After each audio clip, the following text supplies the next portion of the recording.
Hello, everyone. Welcome to Dead Time Stories. I know many of you enjoy listening to these videos as you fall asleep. So before you drift off, I'd love for you to leave a comment letting me know where in the world you're tuning in from. And if you're enjoying the story, don't forget to like and subscribe. All right, now let's get comfortable, relax, and dive into tonight's story. Ellie never imagined she'd sleep somewhere this quiet. The cottage sat on the edge of thistlewood, a forgotten patch of green where the trees grew too close together and the wind sounded like sighs through the branches. She found the place by accident, an old lopsided house swallowed in ivy and shadow, offered at a price so absurd it seemed like a dare. She moved in late October, when the last of the orange leaves skittered across the gravel drive. A single lane curled through the woods like a trail of smoke, leading to the crooked gate. The realtor, a man with eyes that never quite met hers, had dropped the keys into her hand without fanfare. "No one's been up there in years," he said, glancing toward the tree line. "Place has character. Bit of a reputation, too, but nothing to worry about." Ellie had smiled then, tired and polite. She wasn't afraid of reputations. What frightened her was the real world, the city noise, the memories she tried to forget, and the silence of people who once promised forever.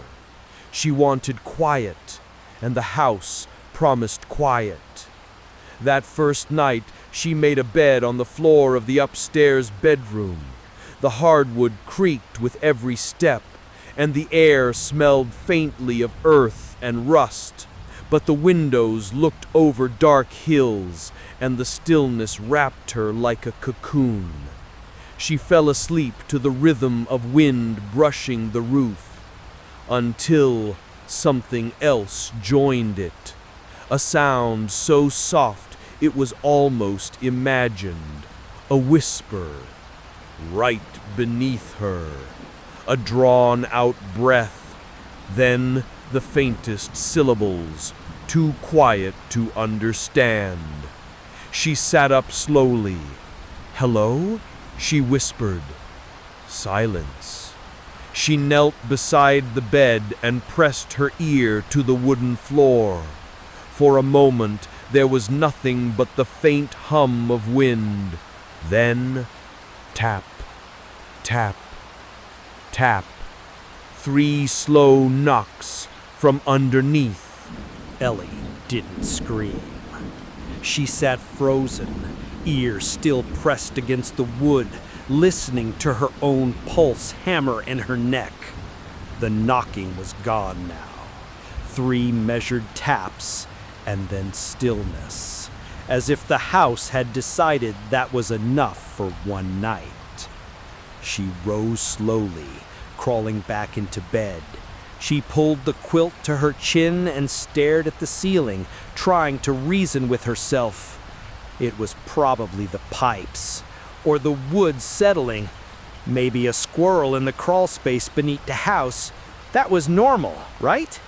Still, she didn't fall asleep for a long time. The next morning, the sky was a dull gray smear. Ellie pulled on a sweater, boots, and headed outside to walk the perimeter of the house. Damp leaves clung to her ankles as she circled the cottage, eyes scanning the base of the structure. No vent, no crawl space access, no opening at all. She knelt by the foundation and ran her hand along the stonework. It was old, crumbling in places, but solid. There was no way for anything or anyone to get under the floorboards, not without breaking through. Inside, she paced the room, then crouched beside the spot where she'd heard the voice. She knocked on the floor once. Nothing. Then again, 3 soft taps echoed back. She fell backward with a gasp, heart slamming against her ribs. She hadn't imagined it. Hands trembling, she grabbed her phone and did what she always did when the world felt unreal. She called Mia. Mia answered on the second ring. "You okay?" "There's someone under the floor," Ellie blurted. Pause. "What?" I know how it sounds, but I swear to God, I heard it last night, whispering, and then this morning, knocking, responding to me." Mia was quiet for a moment. "Maybe it's an animal." "There's no crawl space, no way under. I checked." "You think it's a person?" "I don't know what I think." "Do you want me to come stay with you?" Ellie shook her head. "No, I needed to say it out loud." "Okay, just promise me you'll call me if anything else happens. Don't try to handle it on your own, Elle." Ellie nodded, even though Mia couldn't see. "I promise." That night, she placed a wine glass upside down over the floor where the sound came from, an old trick she remembered from a ghost hunting show. The idea was that it would amplify sound. Hours passed. Just as she started to drift off, the whisper returned, clearer this time. "Cold down here." The glass trembled. Ellie stared at the wine glass, her breath shallow. The whisper had been unmistakable this time, a voice. Fragile, parched, like leaves crumbling in a closed fist. Not imagined, not wind, a voice. She crept out of bed and crouched beside the overturned glass, heart hammering in her throat. Her fingers hovered near the base, but she didn't lift it. Instead, she leaned close and whispered, "Who are you?" For a moment, nothing. Then, down below. She snatched the glass away, eyes wide. This wasn't just sounds now. It was a message, a direction. But how could there be a below? The cottage sat on solid ground. No crawl space, no storm doors, no trap doors in the kitchen, not even a creaky hatch under the rug. She had explored the house top to bottom her first day, every dusty shelf, every closet packed with cobwebs and forgotten junk. Still, the voice insisted. The next morning, Ellie scoured the floor again, this time more methodically. She tapped the floorboards with the heel of a shoe, listening for hollows. Most thudded solid, but one, just beside the wall in the pantry, gave a slightly different tone. Not hollow, exactly, just less dense. She dropped to her knees, prying at the edges of the wood. It didn't move. Frustrated, she fetched a screwdriver and wedged it into the seam. The board groaned and popped free. Beneath it, dust, crumbled plaster, a faint draft, and, deeper, set into the earth, was stone, square, a slab. Ellie sat back on her heels. A door. Buried. She brushed more dirt away, revealing an old iron ring in the middle. It looked rusted shut, but when she pulled on it, it gave slightly with a shriek of protest. The stone lid didn't lead to a basement. It led to a tunnel, black, narrow, and steep. Her hand shook as she reached for her phone and turned on the flashlight. The beam caught the curve of stone steps, vanishing into shadow. A cold draft blew up from below, smelling of wet earth and something metallic.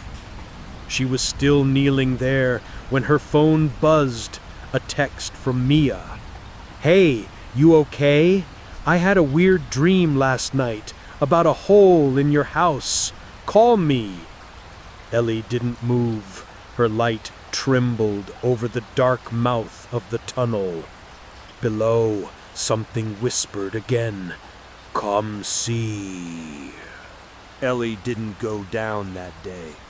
She slid the stone slab shut and dragged an old trunk over it. Something about the way the tunnel yawned beneath her made her skin crawl, like it had been waiting, not just for someone, but for her, as if it knew her. The rest of the day she spent cleaning obsessively, trying to scrub away the weight in her chest. But the draft still crept under the floorboards, and every corner of the house seemed to lean toward the pantry now, subtly twisted, like the structure was bracing itself. That night, her sleep unraveled fast. She dreamed of roots, thick, blackened cords twisting through damp soil, coiling around her ankles, pulling her down. She fell through the earth, deeper and deeper, past buried things with hollow eyes and crooked teeth. And then she was standing at the base of the tunnel. A chamber opened before her, walls slick with age. Something moved along the stone, whispering without a mouth, watching without eyes. "You heard me. You came. Now let me up." Ellie gasped awake, heart racing. Her blankets were soaked with sweat. The faintest sound still echoed in her ears, like breathing, close and shallow, just beneath the floor. She checked her phone. 3:12 a.m. A text from Mia sent hours ago. "You need to leave that house. I keep seeing you underground. There's something with you.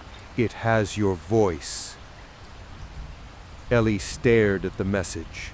She typed a reply. "What do you mean, it has my voice?" Mia responded instantly, as if she hadn't slept. "In the dream, you were talking, but your mouth wasn't moving. Something else was. I couldn't see it, just heard your voice. It wasn't you, Elle." Ellie sat in the dark, phone clutched in both hands. The air felt heavier now, pressed in. The silence had a pulse. And then, soft and clear, from under the floor, "You dropped your flashlight." She froze. That was true. She had dropped it near the tunnel in her rush to close the lid. And now the house, no, something beneath the house, was giving it back. A soft thud echoed from the pantry. She rose slowly, walked barefoot through the hallway. As she neared the pantry, a pale circle of light pulsed weakly on the floor. Her flashlight, lying just outside the trunk she had placed over the hatch. The slab was open again. The stone slab lay pushed slightly aside, as if someone had gently, almost politely, nudged it open. The old trunk that had sealed it was no longer over the hatch, but to the side, untouched, as though it had moved itself without sound. Ellie stood frozen in the pantry, the beam of the flashlight trembling in her hand. Her mouth felt dry, her skin prickling with a sensation she couldn't name. She hadn't opened the hatch. She hadn't gone near it since yesterday. She would have heard something moving it, unless it moved when she was asleep. Unless it moved. The tunnel below yawned, swallowing the light. She backed away slowly, returned to the living room, and locked the pantry door.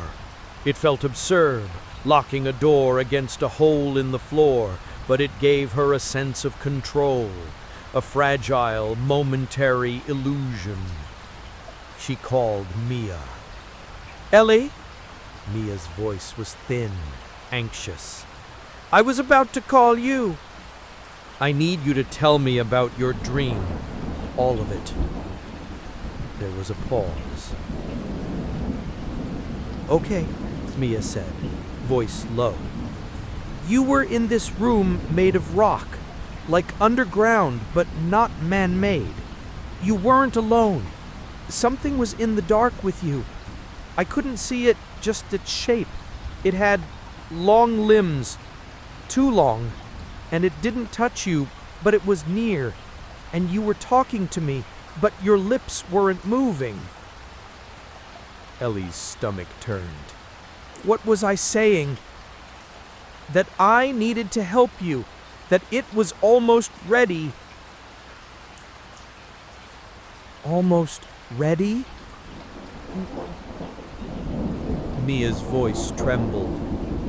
"I think it meant you, like you were changing into something, becoming part of it." Ellie didn't answer. Her eyes were fixed on the pantry door. Later that night, she dreamed again.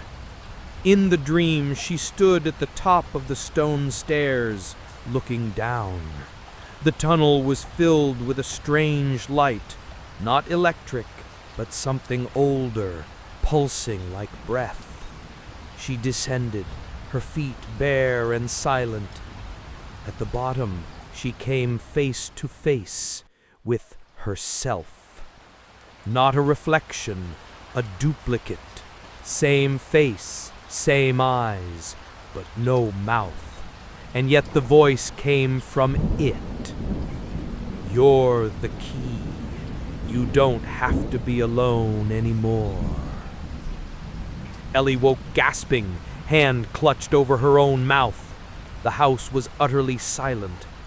But when she passed by the pantry, something had been scratched into the wood of the door from the inside. Just 5 words. "Let me wear your face."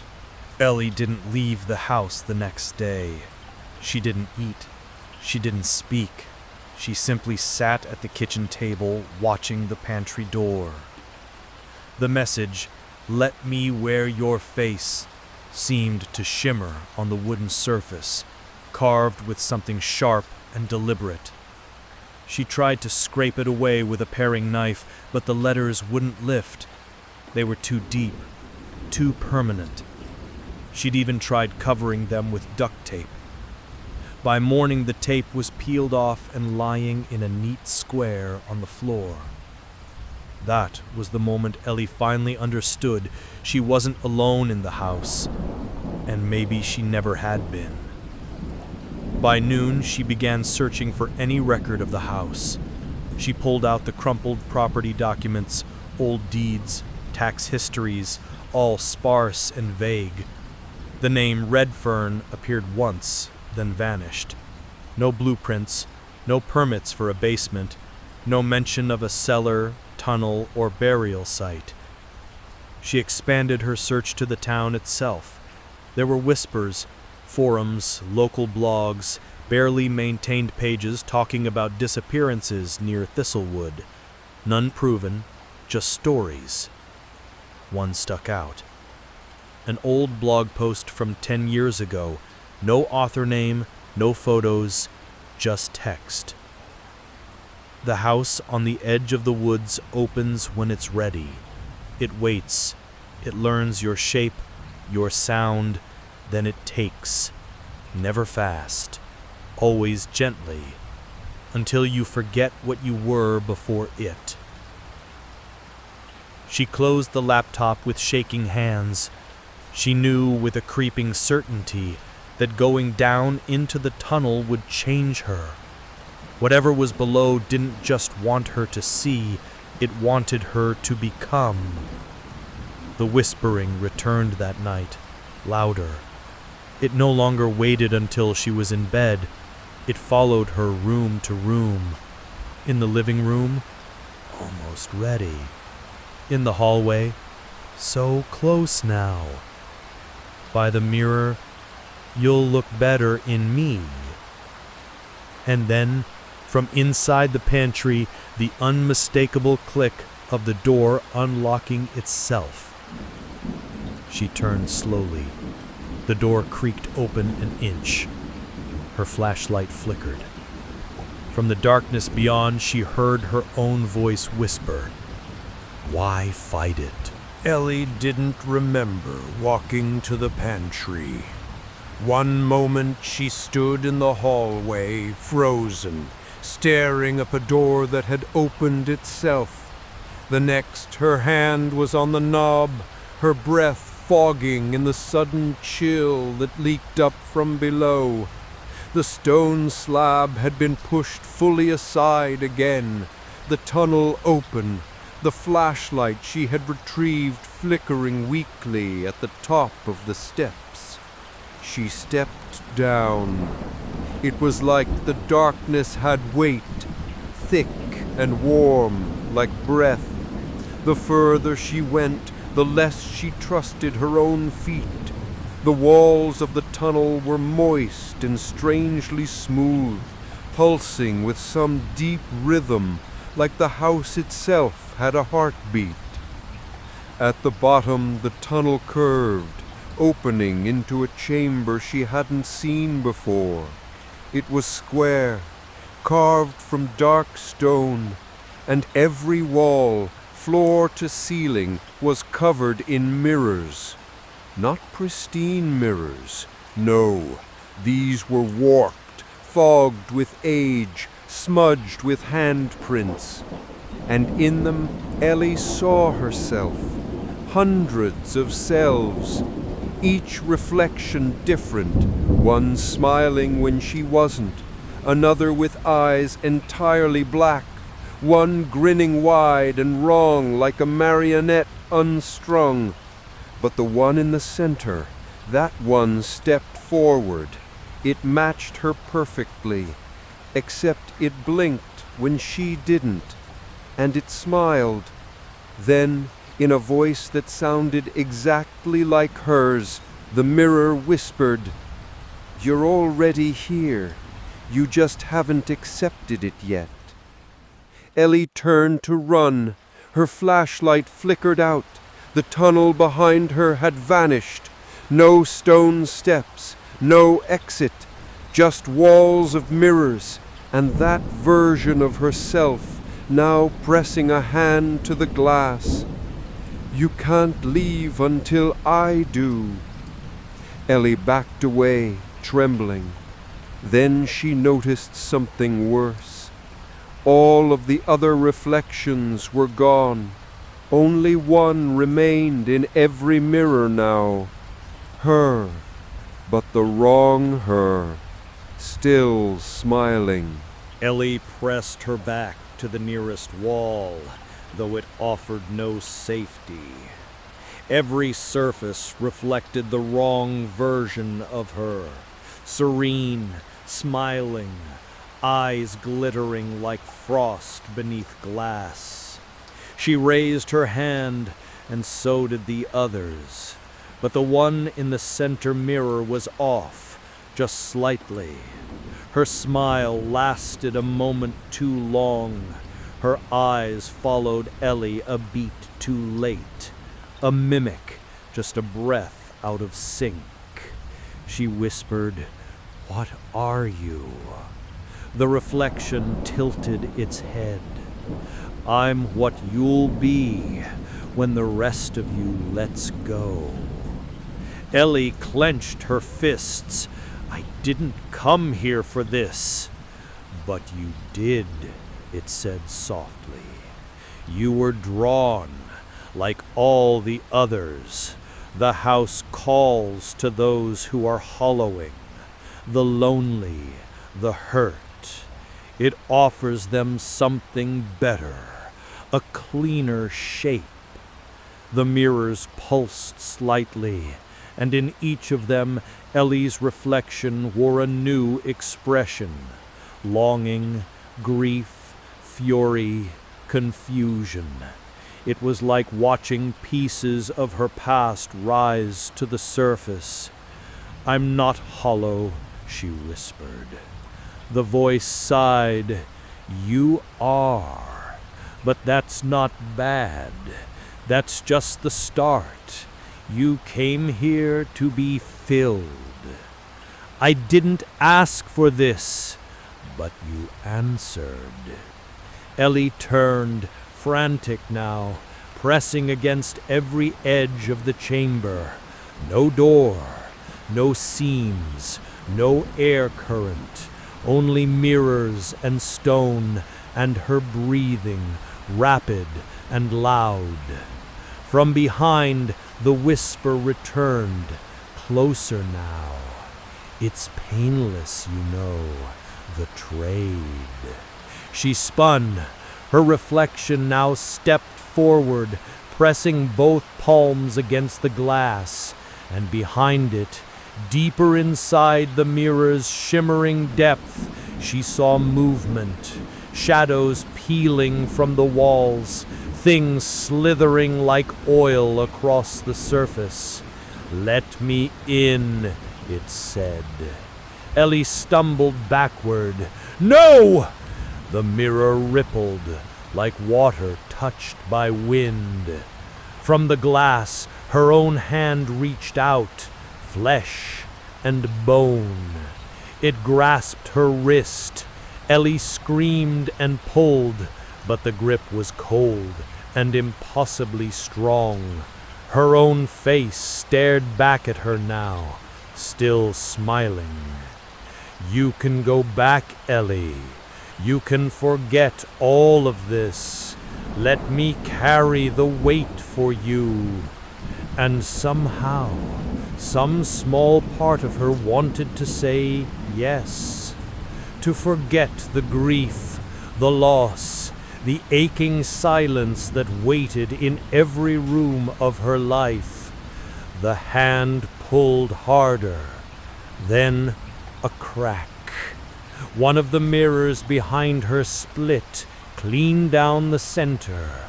The grip loosened. The voice hissed, retreating. And just like that, Ellie was alone again. But she wasn't free, because now she knew the house didn't just whisper. It watched and it waited. The silence after the crack was deafening. Ellie stumbled back from the mirror that had split.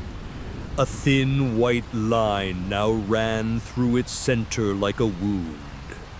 The glass still shimmered faintly, but the figure behind it, her double, was gone. Gone, but not gone. The chamber had changed. The air felt thinner, drier. The pulse beneath the floor had quieted, but something else replaced it. A tension, a watchfulness, as if the very walls were holding their breath. Ellie crouched beside the cracked mirror, brushing dust from the jagged edge. A sliver of reflective glass had fallen loose, sharp as a razor. She picked it up, turning it slowly. Her face stared back in miniature. Just her this time. Pale, shaken, but her. Something had driven it away, for now. She turned, searching for the tunnel, the stairs she had descended, but they were still gone. Just stone and shadow. She approached the far wall, hands skimming for seams. Nothing. But in one mirror, high up, almost at ceiling height, she saw a reflection that didn't match the others. A shimmer of torchlight, an archway. She turned quickly, following the angle of the mirror. There was no door. But she understood now. The mirrors weren't just reflections. They were watching, guiding, or misleading.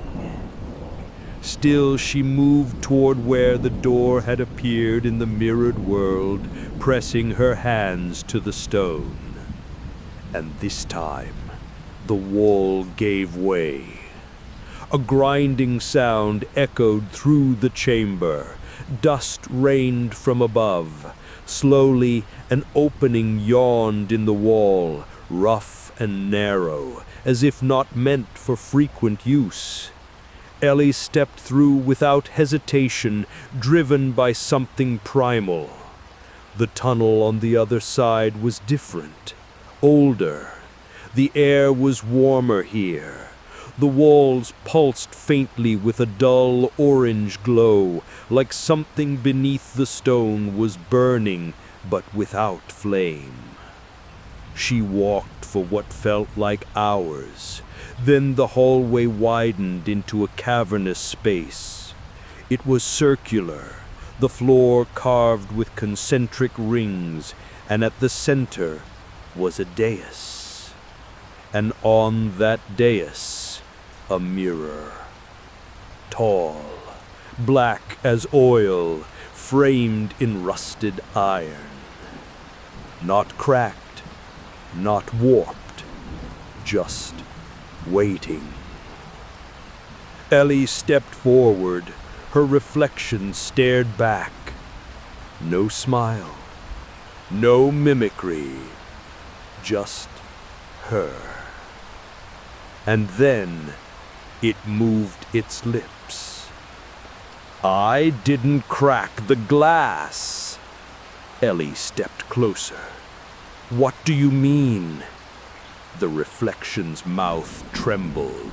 Something else is here. Ellie stared at the black mirror. Her reflection looked like her in every way. No distortions, no flickers, but its eyes were wide with fear. Something else is here. Ellie leaned in. What is it? What's down here? The reflection glanced over its shoulder, though Ellie had not moved. Then it looked back at her and whispered, "It doesn't want a trade." Ellie's mouth went dry. Then what? The reflection didn't answer. Instead, its skin began to ripple as though wind passed through it from within. Its jaw trembled, and then, slowly, unnaturally, its features began to shift. The eyes widened into voids, the mouth stretched open, not in a scream, but a silent, gaping expression of loss. Its skin sagged, melting into shadow, until the figure in the mirror was no longer her. It was something wearing her. A parody, a shell puppeted from within. Ellie stumbled back. From the mirror's surface, fingers began to press out, thin, wet, not human. They pushed the glass as though it were fabric, stretching the blackness like tar. She turned and ran. The circular chamber twisted behind her, the tunnel not as she remembered. The walls now pulsed faster, as if something was coming, chasing. The orange glow bled into crimson. She didn't know how long she ran. Minutes? Hours? Eventually she collapsed, panting in a smaller passage where the walls were tighter, closer. Here the stone was older, etched with markings she didn't understand. Symbols like roots, spirals, open mouths. And in the silence, something else whispered. Not the voice she knew. This one was dry, male, older, weary and full of hunger. You shouldn't be here. Ellie turned. A figure stood at the end of the corridor. Not human, not fully. It was tall, its limbs bent at wrong angles, as though strung together by muscle memory alone. It had no eyes, just hollow sockets, and in its chest was a smooth, dark mirror. She couldn't move. She couldn't even scream. It took a step forward. You shouldn't be here. And it said to many, it wanted to wear you, but I want to remember. Then it opened its arms, impossibly wide, and Ellie saw shapes squirming just beneath its skin. Faces, dozens of them, silent, screaming, trapped. Ellie could not look away. The figure's chest stretched like worn leather, and the faces trapped within it rippled, as if trying to rise to the surface. Some were warped in anguish, their mouths forever caught in the shape of screams. Others stared blankly, resigned to whatever fate had consumed them. But all of them shared one detail in common. They looked like her. Not identical, not quite, but close enough. Variations of her, echoes of possibilities, different hair lengths, slight changes in age, the subtle drift of expression over time. How? She whispered, not sure what she was asking. The creature took another slow step. Its feet made no sound, though the walls vibrated gently with each motion, as if even the stone recoiled. This house is older than memory, older than you, older than me. Its head cocked slightly. She calls to women with grief in their marrow. She likes them hollowed, softened by loss, makes the molding easier. Who is she? Ellie asked, voice hoarse. It didn't answer. Instead, it raised one skeletal finger and touched the mirror embedded in its chest.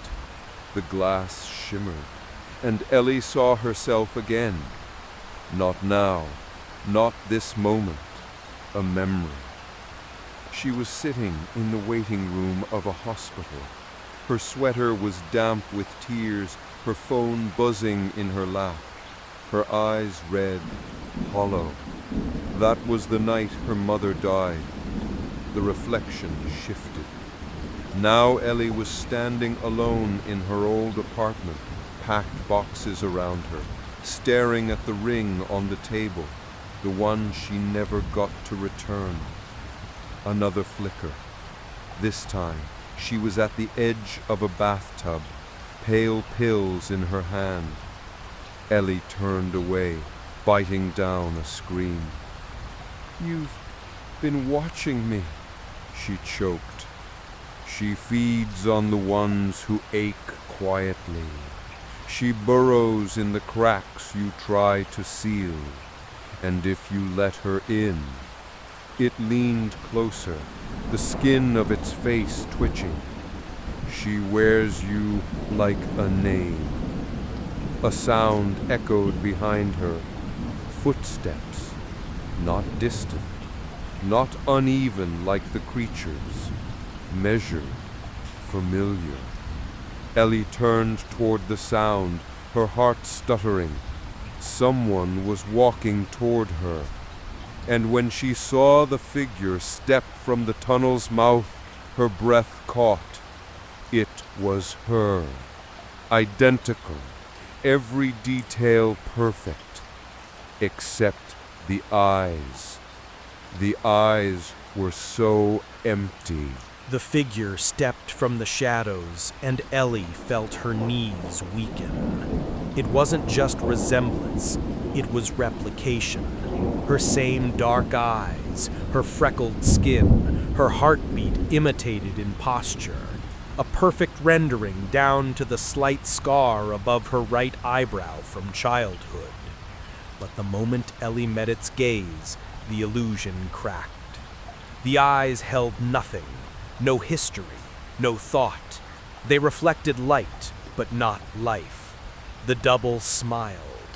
Not a warm smile, not even mocking, just vacant. A gesture performed by muscle alone. Behind Ellie, the faceless creature remained still, its voice low. "She's chosen you. You broke the glass, so she can't come through that way now." Ellie didn't take her eyes off the double. "What does that mean?" The creature exhaled. Dust drifted from its mouth like ash.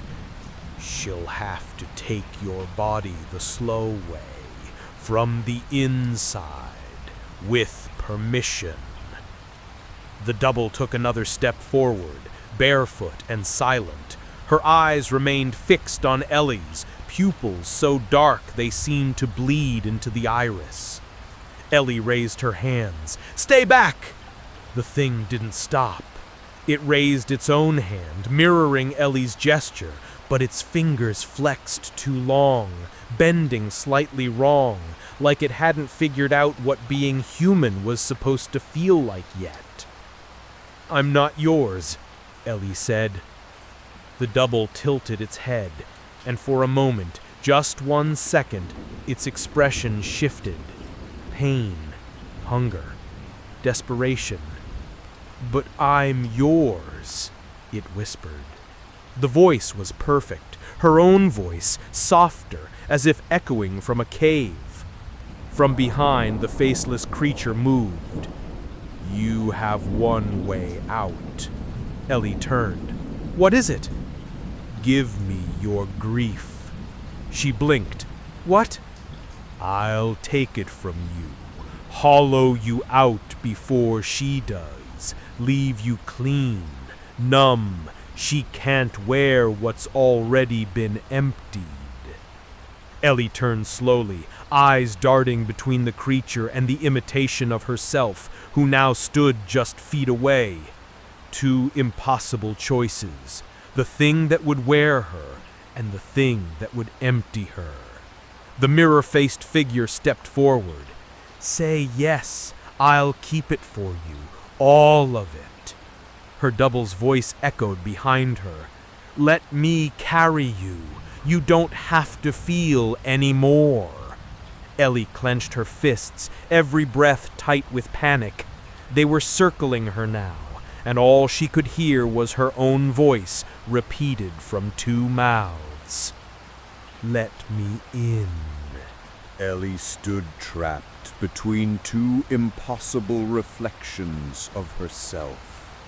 The one behind her, featureless, vast, lined with captive faces, offered numbness, freedom from grief, but at a cost, emptiness, a quiet erasure. The one in front of her, the mirror-perfect twin with hollow eyes, offered possession, comfort shaped like her, but not for her. 2 voices, 2 mouths, both speaking in her own tone, her own cadence. You don't have to hurt anymore. You don't have to be alone. She backed away until her shoulders brushed against the cold stone wall. Her breath came in short bursts. She didn't trust either. How could she? But deeper than the fear, something else stirred. Memory. Her mother's voice humming in the kitchen. The smell of basil and garlic in the air. A soft hand brushing her hair back after nightmares. Mia's arms around her that night. She thought she might end it all. The realness of that grip. The tears that weren't hers alone. Ellie closed her eyes. Pain was hers. Grief was hers. And so was healing, if she ever found it again. I'm not giving myself to either of you, she said quietly. Silence. Then the creature behind her hissed. The figure in front blinked, confused. I'm not your vessel, and I'm not your offering. The double stepped forward again, but now its smile twitched just slightly, a crack forming beneath the perfect mimicry. Ellie raised the shard of glass she had pocketed from the cracked mirror chamber. If you want to wear me, she plunged the shard into her own palm. Pain shot up her arm, bright and vivid. You'll have to feel everything I do. The room shuddered. The double staggered back, expression flickering. Its hand reached for its own palm, but no blood fell. Instead, the skin smoked where the pain should have been. Behind her, the mirror-chested creature recoiled. The faces in its body screamed silently. The tunneled walls pulsed red. Cracks split the stone, and the whispers stopped. Ellie fell to her knees, blood trailing down her wrist, but she was still herself, whole, hurting, but hers. And somewhere in the dark, the house groaned like an animal denied its meal. The walls pulsed like a heartbeat after a seizure, erratic, angry, wounded. Ellie pressed her injured hand against her sweater, wrapping the torn fabric tightly to slow the bleeding.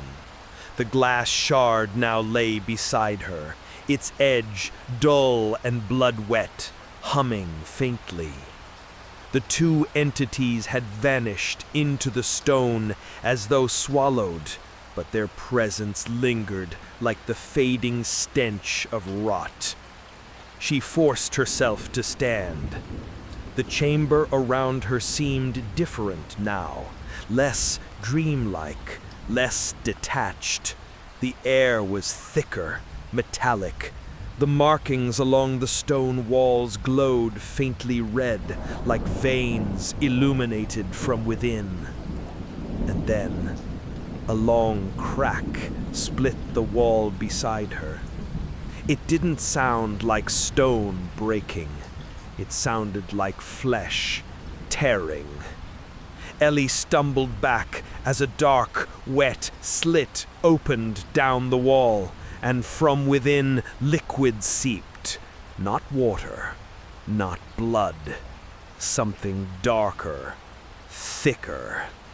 She watched, frozen, as a small object slid from the wound in the stone. It dropped onto the floor with a dull sound. A ring. Her mother's wedding ring. Ellie stared.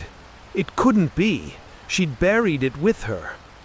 Hands shaking, she picked it up. It was warm, heavy. The engraving on the inner band unmistakable. This was real. But how? The wall behind her gurgled, and another slit formed. Another object slid out, this time a photograph. Faded, water-damaged, but familiar. It was her and Mia at 16 on a camping trip. Ellie remembered that photo. It had burned in the apartment fire 5 years ago. Now it was here. The walls bled her memories. The house was feeding them back to her. Was it a warning, a punishment, or worse, a bribe? She staggered back down the corridor, clutching the ring and the photo. The tunnel had changed again, now branching like a nervous system. Dozens of arteries pulsing and slick, all leading deeper. And from one of the corridors, she heard something new. A woman's voice. Soft, weak, not whispering, crying. Ellie's breath caught. Was it someone else? Or was the house playing another cruel trick? She didn't know, but she turned toward it anyway. Because if someone else was down here, still whole, still fighting, they didn't deserve to be alone. The sound of crying echoed down the slick corridor, soft and hitching, like someone trying not to be heard. Ellie gripped the bloodied sweater tight around her hand and crept forward. The tunnel narrowed, the walls moist with a thin, glistening sheen. Her footsteps made soft, squelching sounds as she moved, the air growing heavier, warmer. The scent shifted, less of stone and soil, more like old clothes sealed in a trunk too long, mildew, tears, and something like dusted perfume. The corridor ended at a small alcove. She paused. Inside, huddled against the far wall, was a woman, real, solid. She wore a long, threadbare nightgown, stained with dirt and what might have been dried blood. Her bare feet were scraped raw, toes curled tight beneath her. Dark curls hung limp over her face, and her shoulders shook with each breath. "Hey," Ellie said gently. "Hey, are you real?" The woman lifted her face, eyes wide, sunken, a bruise on her jaw, her lips parted. "You're not one of them?" she croaked. Ellie stepped closer. "No, I'm Ellie. I think I've been pulled into whatever this place is. I didn't ask to be here." The woman gave a trembling laugh. "None of us did." "You're alive," Ellie said, stunned. "How long have you been down here?" "I don't know," she whispered. "Time moves different. Sometimes I sleep and wake and it's darker. Sometimes there's voices. Sometimes it's me talking and I don't remember what I said." "What's your name?" "Marla." Ellie knelt beside her. "We're going to get out." Marla shook her head violently. "No one gets out. They want us to think we can. They show us the way and we follow it right into them." Ellie grabbed her hand, cold and trembling. "But you're still you. That means something." Marla's eyes flicked up suddenly. "They'll come for you faster now. You still have your name. That's what they take first." "What do you mean?" Marla's lip quivered. "They feed on who we were. The more you forget, the easier you are to wear." Ellie sat back slowly, heart pounding. "They take your name first." She remembered the blog post. "It learns your shape, your sound." "What happens when we forget completely?" Ellie asked. Marla's face turned hollow. "They make you one of the whispers." Marla didn't cry anymore. She just sat, blank-eyed, fingers laced around her knees, speaking in a voice so low Ellie had to lean in close to catch the words. They whisper because they've forgotten their mouths, she said.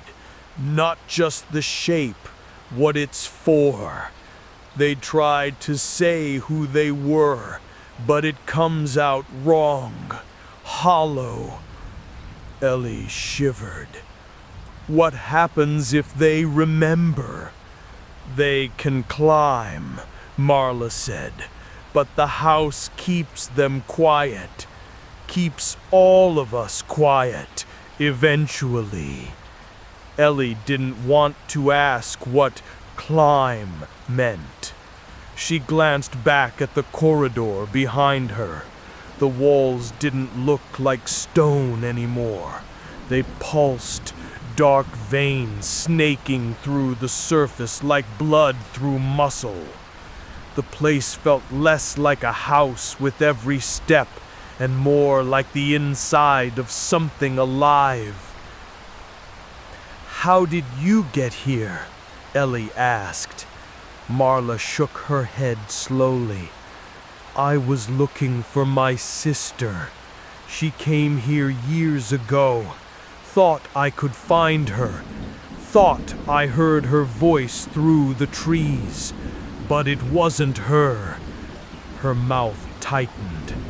It wore her voice well, though, like a favorite coat.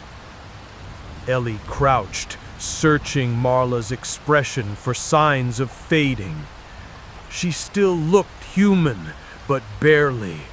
Her voice still carried her name, but it trembled under the weight of it. "Then why are you still you?"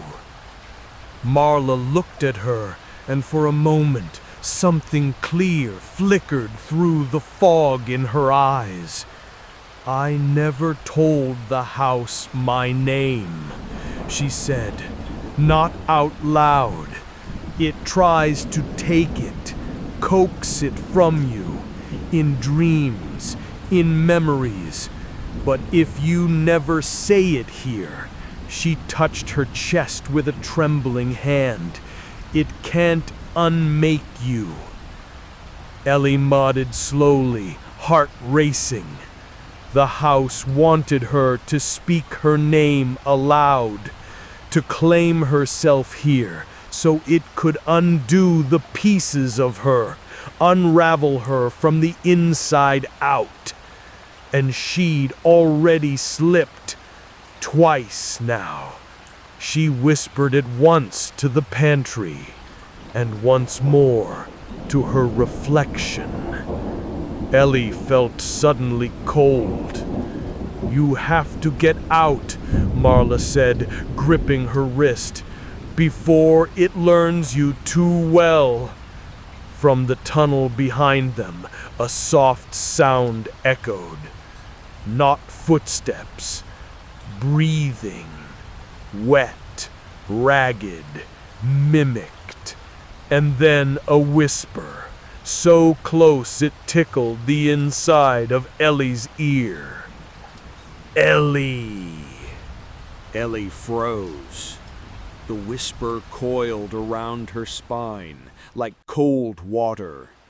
It hadn't come from behind her or in front of her. It had come from within. A voice speaking from inside her head, but shaped wrong, stretched like skin over bone. Ellie. Not her voice, not quite. A note off, a breath too slow. Her name mispronounced by something that hadn't earned it. She turned to Marla, lips pale.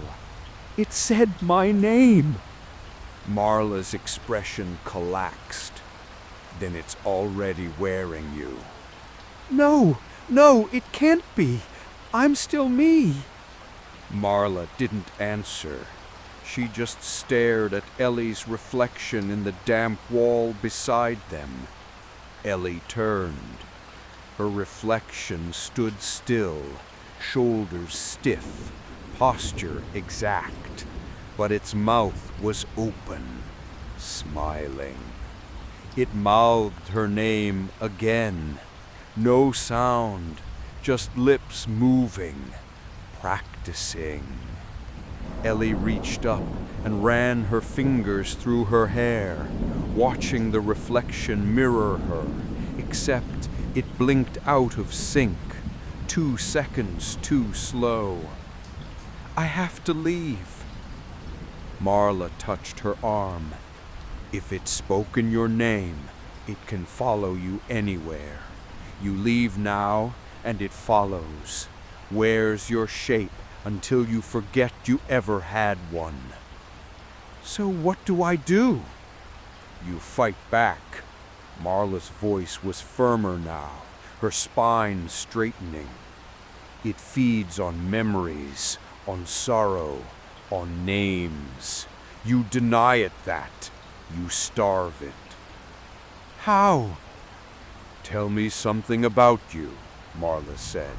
"Something real, something it can't twist." Ellie hesitated, then spoke quietly. "When I was little, my mother used to sing to the washing machine. She said it sounded lonely." The whisper fell silent. "I had a cat named Spoon. He had one eye and always slept on my chest when I cried." The air grew still. "I broke my ankle the day after my engagement because I tried to climb a tree to hang paper lanterns." She smiled, a real one. Her reflection's smile began to falter. Marla squeezed her hand. "That's how you stay you." Behind them the tunnel moaned, long and low, a sound like breath escaping a dying thing. Then a terrible scraping, like nails dragged through stone, and a voice like tar said, "Give it back. That name is mine now." The voice oozed from the walls. It was Ellie's, but bloated, stretched, echoing with too many mouths. It came from everywhere and nowhere. The tunnels didn't just amplify it, they fed it back to her in looping murmurs. "Mine now, mine now, mine now." Marla pulled Ellie close, gripping her like a sister. "Keep going," she whispered urgently. "Say who you are. Say what you've lived." Ellie closed her eyes. Her heartbeat thudded against her ribs. Her bloodied palm still ached, but it grounded her. "I used to wear mismatched socks every day in college. Not on purpose, just because I never folded my laundry." The tunnels shuddered. A ripple ran through the flesh-like walls, and the reflection in the wet stone began to peel, its skin sloughing in sheets like old wallpaper. "I laugh when I'm nervous, and when I lie, I scratch the back of my neck." A groan rose from beneath them, deep, agonized. "I hated the sound of my name after she died, because it reminded me of who I was with her, and I didn't want to be that person anymore." Her voice cracked, tears stung her eyes. The walls screamed, not a voice, but every voice, all those who had been warned before, all those who had been forgotten, a tide of stolen names rising and crashing like a wave of grief. And still Ellie spoke. "I'm more than what you took. I remember every moment, every mistake, every love, every loss." The reflection shattered. All at once, The wet stone cracked. Shards of black glass rained down around her and Marla. The whispering stuttered, then fell silent. The tunnel began to pull back, walls retreating like something breathing in reverse.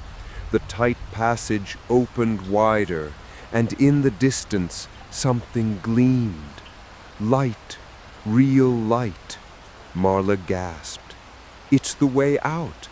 But Ellie wasn't sure, because with the light came another sound, a heartbeat, slow, measured, and from behind them a new voice whispered, not Ellie's, not Marla's, a child's voice, soft, curious. Who am I now? Ellie turned toward the voice. The tunnel behind them was empty. No footsteps, no movement. Just pulsing walls and the growing sound of that steady heartbeat. Yet the voice echoed with unmistakable presence, like a breath on her neck. Who am I now? It asked again, lighter this time, almost delighted. Marla backed into the wall. It's trying a new shape, she whispered. Something easier to trust. Ellie swallowed. A child. It used to be women, then men, then voices of people we loved. But this is new. It's watching you, learning. The air grew colder. Ellie's skin prickled with electricity. And then a shape moved at the edge of the corridor, small, unsteady. A child stepped forward. A boy, no older than 6, barefoot and pale, with wide gray eyes and black hair falling in curls around his face. He wore a too large sweater, sleeves dragging on the ground. His lips were soft pink, almost smiling. He said, "Hi," blinking up at Ellie. "Don't talk to it," Marla hissed, but Ellie stepped in front of her slowly, eyes locked on the boy. "Why that form?" The child tilted his head. "Because you looked sad when you talked about the lanterns." Ellie's stomach turned. "You were inside my memories." "You left the door open," he said, matter-of-factly. "When you remembered them out loud, I heard everything. So I made myself small, so you'd listen." "Are you the house?" The child smiled again, just a little too wide. "Wrong." "No," he whispered. "The house just keeps the shape. I'm what fills it."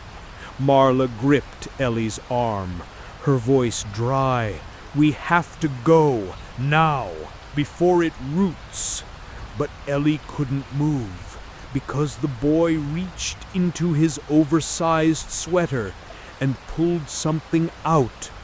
A bundle of paper lanterns, weathered, crushed, lanterns she had thrown away years ago after the accident.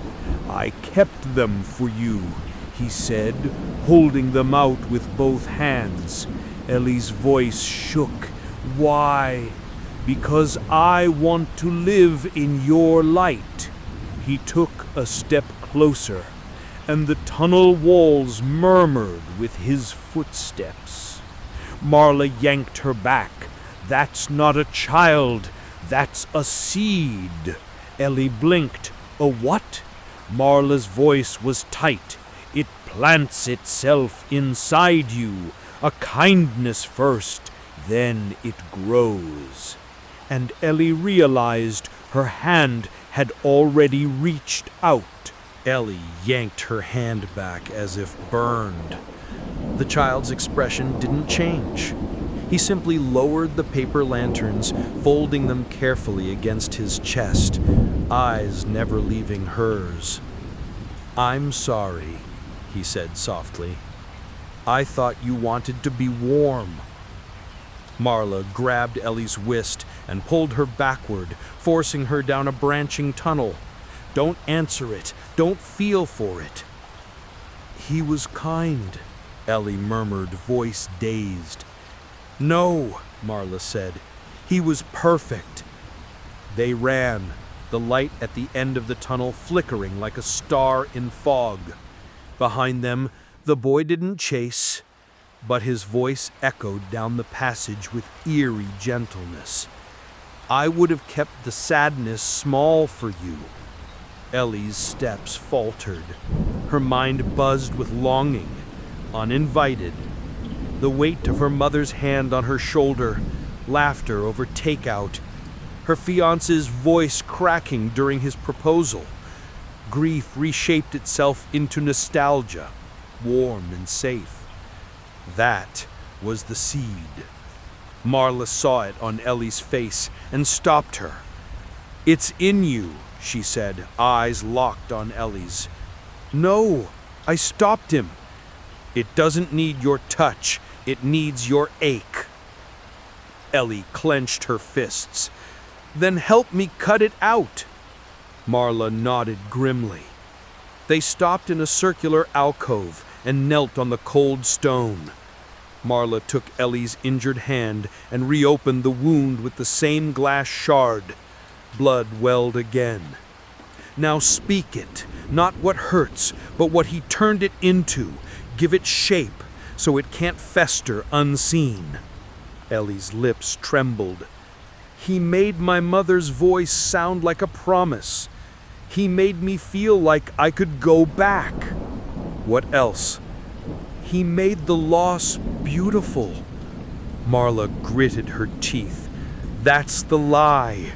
Grief isn't soft. It isn't kind. It burns." "I miss her." "I know. But if you let him soften the edges, he gets in." Ellie pressed her bloody palm to the stone. "I miss her," she whispered again, "and I'll always feel it." The blood sizzled. The stone hissed. The tunnel shook. A scream, high and hurt, rose behind them. The child's voice, breaking. "Then I don't want your name anymore." And suddenly, the ache in Ellie's chest began to lift. Not disappear, just return to her as hers. The scream faded into silence, not the smothering kind the house usually offered, but something thinner, weaker, like something retreating. Ellie sank to her knees, exhausted. Her palm throbbed where the glass had reopened the wound, but the ache in her chest, the hollow place grief had carved, no longer felt like a wound waiting to be filled. It was just part of her, honest, raw, but no longer a door. Marla crouched beside her, hands shaking. "She's been with me before," she whispered, "years ago. Not as a boy, as my sister. I didn't see it. I wanted it so badly." She didn't finish.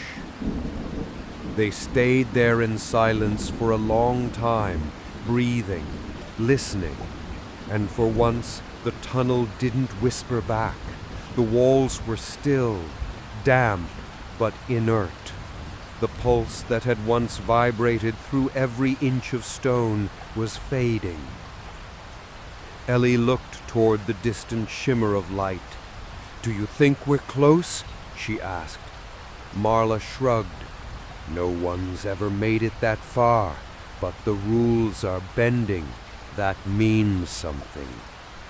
Ellie stood slowly, cradling her palm. She felt lighter, not free, but unburdened in a way that surprised her. "Let's try."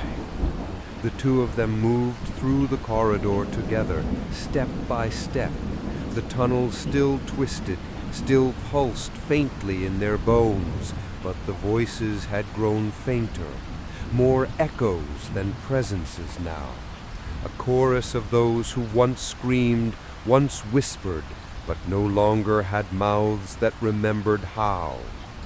As they walked, they passed walls that once shimmered with false reflections. Now the mirrors were cracked, the surfaces dull. One after another they shattered behind them, not violently, but as if finally released. Ellie turned to look at one just before it broke. It showed her face, just hers, no imitation, no smile, just tired eyes. And for the first time she recognized herself without fear. A gentle pop, and the mirror folded in on itself, turning to dust. Marla exhaled. We're shedding them. Every step forward, something else loses its grip. Ellie nodded, and ahead, the light grew brighter. But beneath her feet, the stone shifted, and from somewhere above, a sound echoed down. Footsteps. Real ones. Not hers. Not Marla's. Someone was descending into the house.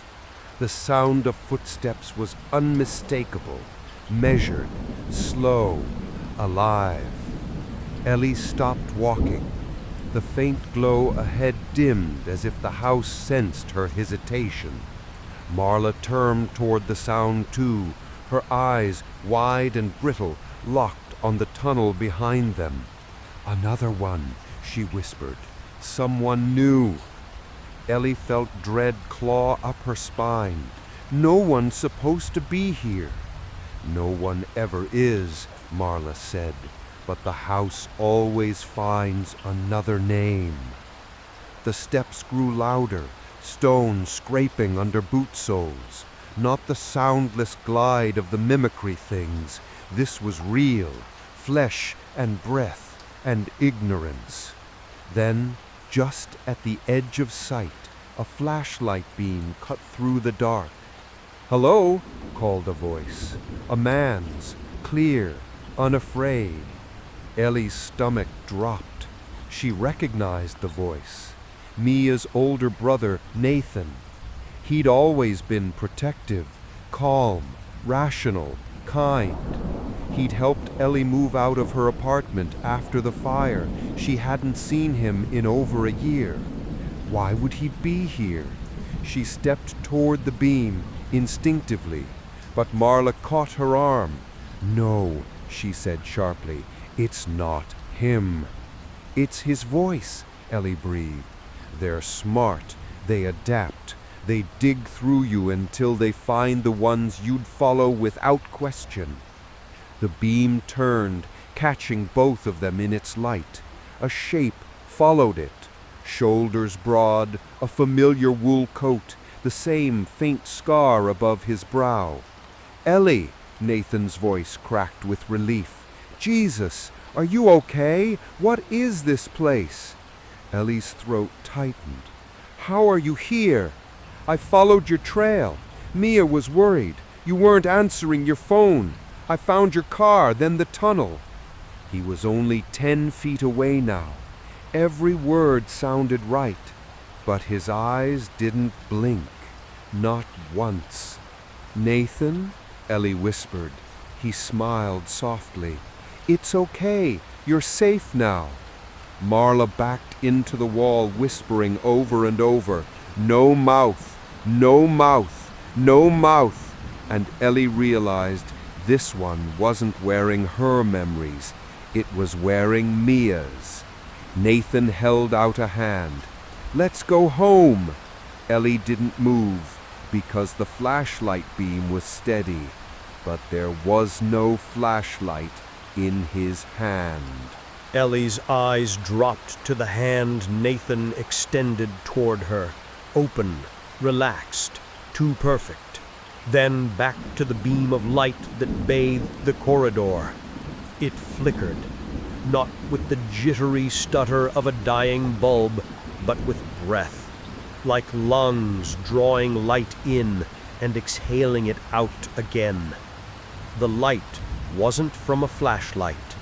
It was coming from him, from inside. Ellie took a step back. "You're not real." The Nathan thing tilted his head. "I know things only he'd know. You gave me your old blender after the fire. I still haven't used it." Her breath caught. "That's true," she whispered. It smiled gently. "So what does that make me?" Marla clutched Ellie's arm, nails biting through fabric. She said under her breath, "You can't win that way.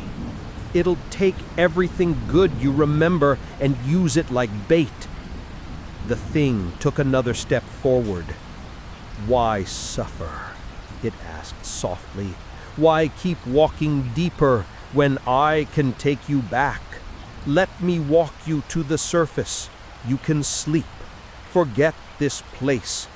Let it be mine." The voice fractured near the end, no longer quite Nathan's. It warbled slightly like a radio tuned just off frequency.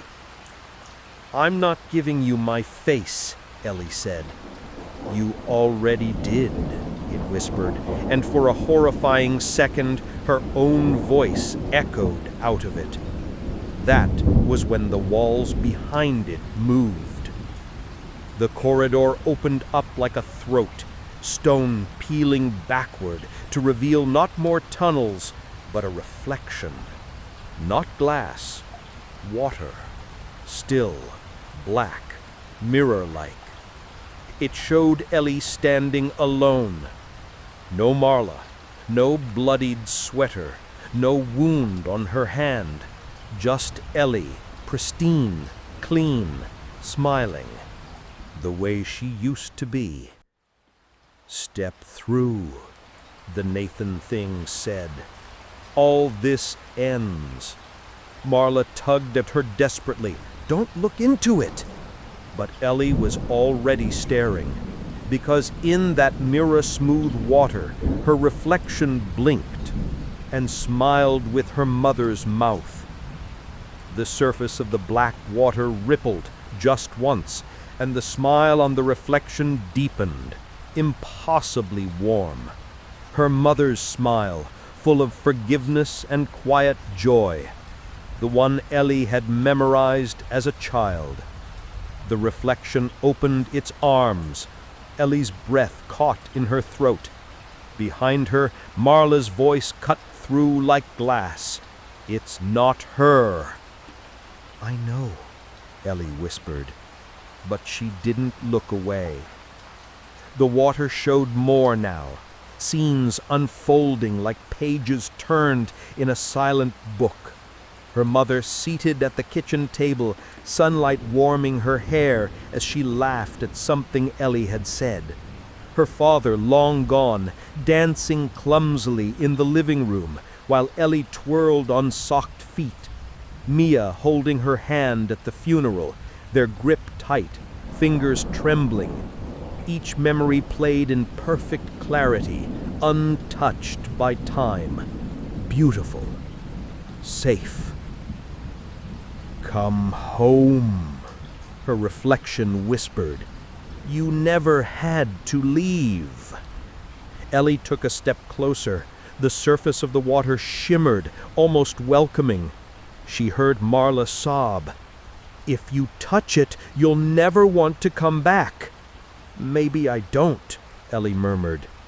The Nathan thing remained behind her, silent now, patient, watching like a shepherd waiting for a lamb to lie down.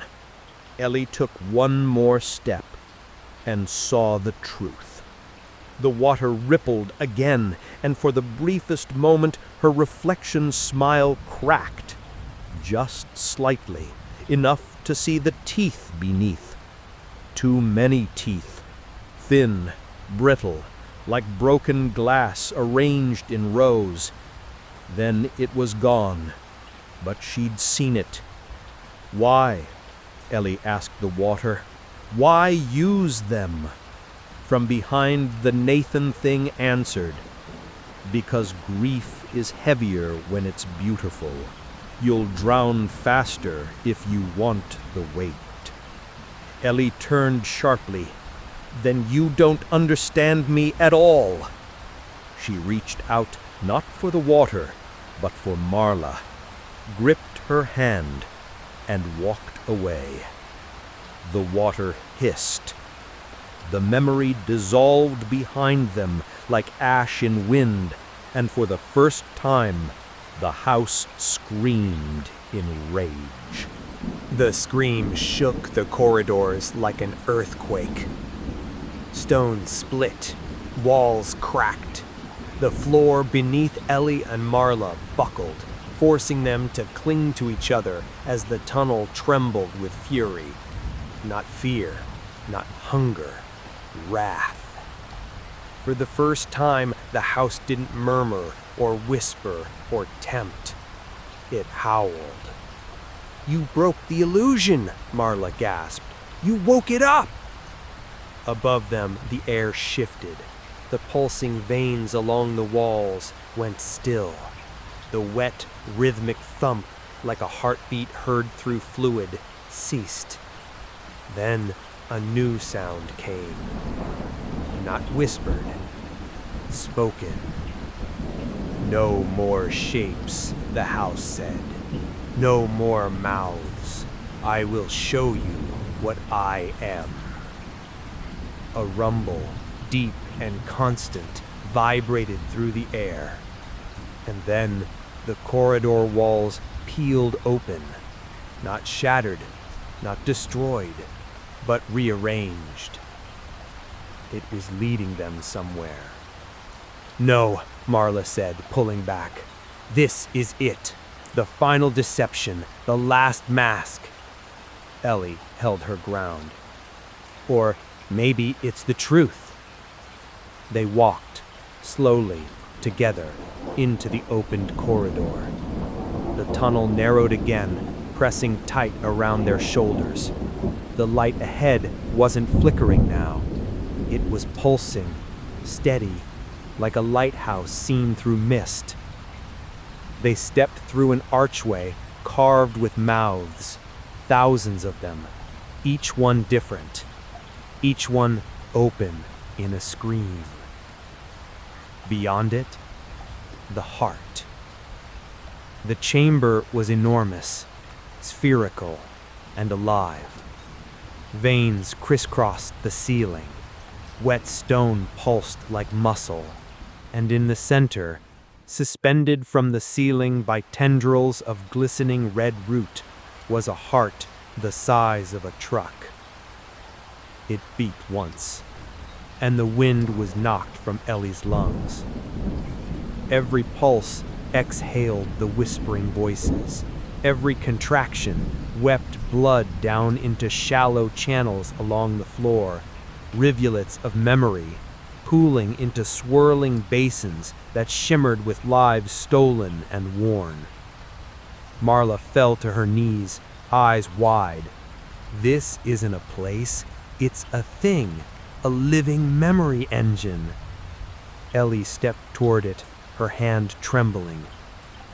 The heart knew her, and it whispered in a voice that sounded like her mother's, her own, and something older all at once. "Come closer, child.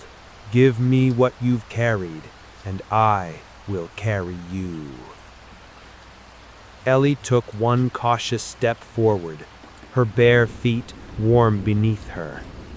The pulsing heart above her beat slow and deep, each thud like the closing of a heavy door. She could hear every voice it had ever consumed. Some cried, some laughed, some chanted nonsense in familiar tones, but most repeated one phrase over and over: "I am ready."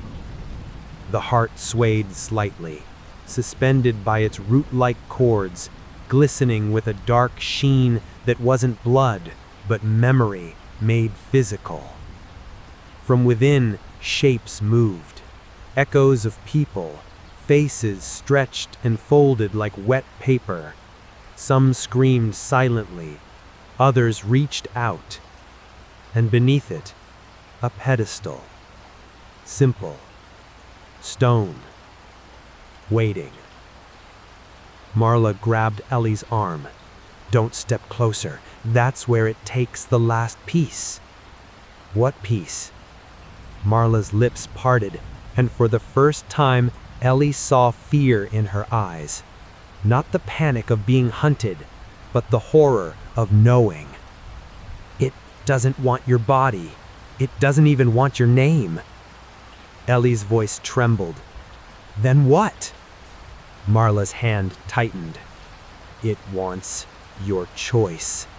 The moment you give it willingly, any part of yourself, no matter how small, you make the house real. You finish the ritual. Ellie looked up at the heart. It pulsed once more, and this time it didn't speak in her mother's voice. It spoke in Mia's. You left me behind, it whispered. Ellie's knees buckled. That voice, it hadn't spoken since the funeral, since Mia held her hand and told her it wasn't her fault, since Ellie stopped replying. Mia, she whispered. The heart rippled, and from its surface, a familiar shape formed. Mia's face, smiling gently. I was always here, it said. I stayed when you couldn't. Let me help. Let me take what you can't carry. It extended one perfect hand toward the pedestal. All Ellie had to do was step forward and place her wound, her grief, onto the stone. That was it. A single moment of surrender. She shook her head. No, you're not her. The smile faltered. No, but you wanted me to be. Marla pulled her back. We have to end it, not feed it. Ellie turned toward her. Then how? And Marla looked down at the shard of mirror glass Ellie still carried in her pocket. You give it something it can't digest. Ellie pulled the shard of mirror glass from her pocket. It had dulled, its edges smoothed with time and movement, but it still reflected her face. Not the face the house had tried to steal, or the one it built in mimicry. Hers, scarred, tired, real. Marla's voice was quiet now, reverent. Everything in this place is built on borrowed shape, on stolen pain.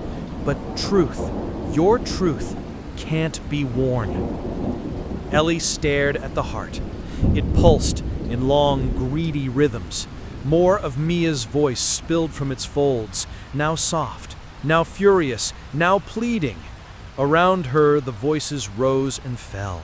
Mothers, sisters, lovers, friends. The people she'd lost, the people she'd left. You loved me, the heart cried. Why won't you come back? The pedestal pulsed faintly, as if beckoning her grief forward like a sacrifice. Ellie didn't step toward it. She stepped beside it and held up the shard. The heart hesitated. A tremor passed through its cords, like flinching. Let me show you something, Ellie said. She raised the glass to her face.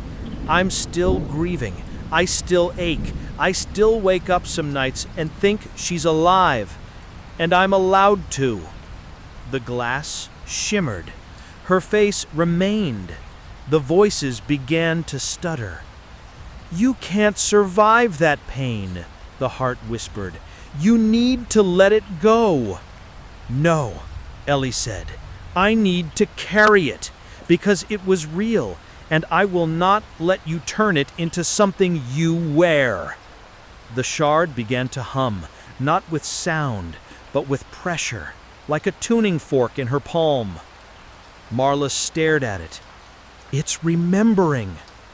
Ellie stepped closer to the heart, holding the mirror shard outward like a blade. "This isn't yours," she said. Then she pressed the glass into the base of the pedestal. The floor shuddered, the chamber wailed, the heart convulsed. Memory flowed like blood, outward, away, released. Faces peeled from the heart's surface, dissolving into mist. Voices stopped mid-sentence. Names, so many names, rushed past her ears like wind through dry leaves. The house reeled, and Ellie turned back to the collapsing heart, and for a moment, just before it imploded, she saw every version of herself it had tried to become, hundreds of them, smiling, crying, hollow. Then, all at once, they were gone. And behind the pedestal, where once there was only endless wall, a stairway emerged. Real stone, dry, cracked, but solid. Leading up, out. Marla laughed, a stunned, breathless sound that turned quickly into tears. "Is that it?" she whispered. "Is that really it?" "I think so," Ellie said. They turned toward the stairs, but before Ellie could step forward, a sound echoed behind her. Footsteps. Soft. Bare. She turned. The child. The mimic boy. He stood among the ruin, eyes wide, no longer smiling. I didn't know what it would feel like to be alone again. Ellie stared at him, something aching in her chest. But she shook her head. "You never had to be." And then she turned her back and began to climb. The staircase rose in a tight, winding spiral, carved from rough stone. It groaned underfoot like an old spine, ancient, shifting, but still intact. Ellie placed her hand along the cold wall as she climbed, using it to steady herself. With every step, the weight inside her grew lighter. Not because her grief was gone. It was still there, but it was hers again. Marla climbed behind her in silence. Occasionally, she would reach out and touch the wall, then recoil slightly, as though testing reality. Above them, light flickered. Real light. It wasn't a mimic this time. It didn't pulse with breath or lure them with sweetness. It just was. A dim, steady glow, cool and unchanging. Ellie took another step and gasped. The ceiling above began to crack open. Not collapse, not trap. Open. Roots and dust fell through. A sliver of gray sky appeared. Sky. For the first time in what felt like years, Ellie saw it. It looked washed out, not bright, not warm. But it was the kind of light that didn't lie. She wept. "I never thought I'd see it again," Marla whispered. They reached the top, where a rusted iron hatch sat ajar, its hinges brittle with disuse. Ellie pressed her hands to the metal and pushed. It gave way with a groan. She blinked as the wind hit her, sharp and cold and laced with the scent of wet leaves. They were in the woods. The same woods she'd walked through when she first approached the house. But the cottage, the slouched, ivy-choked structure, was gone. All that remained was a sinkhole in the earth, black and steaming, rimmed with withered grass and ash. Marla stepped out behind her, barefoot and blinking into the overcast sky. Ellie looked down at her bloodied palm, at the sweater still tied around it. The wound had closed.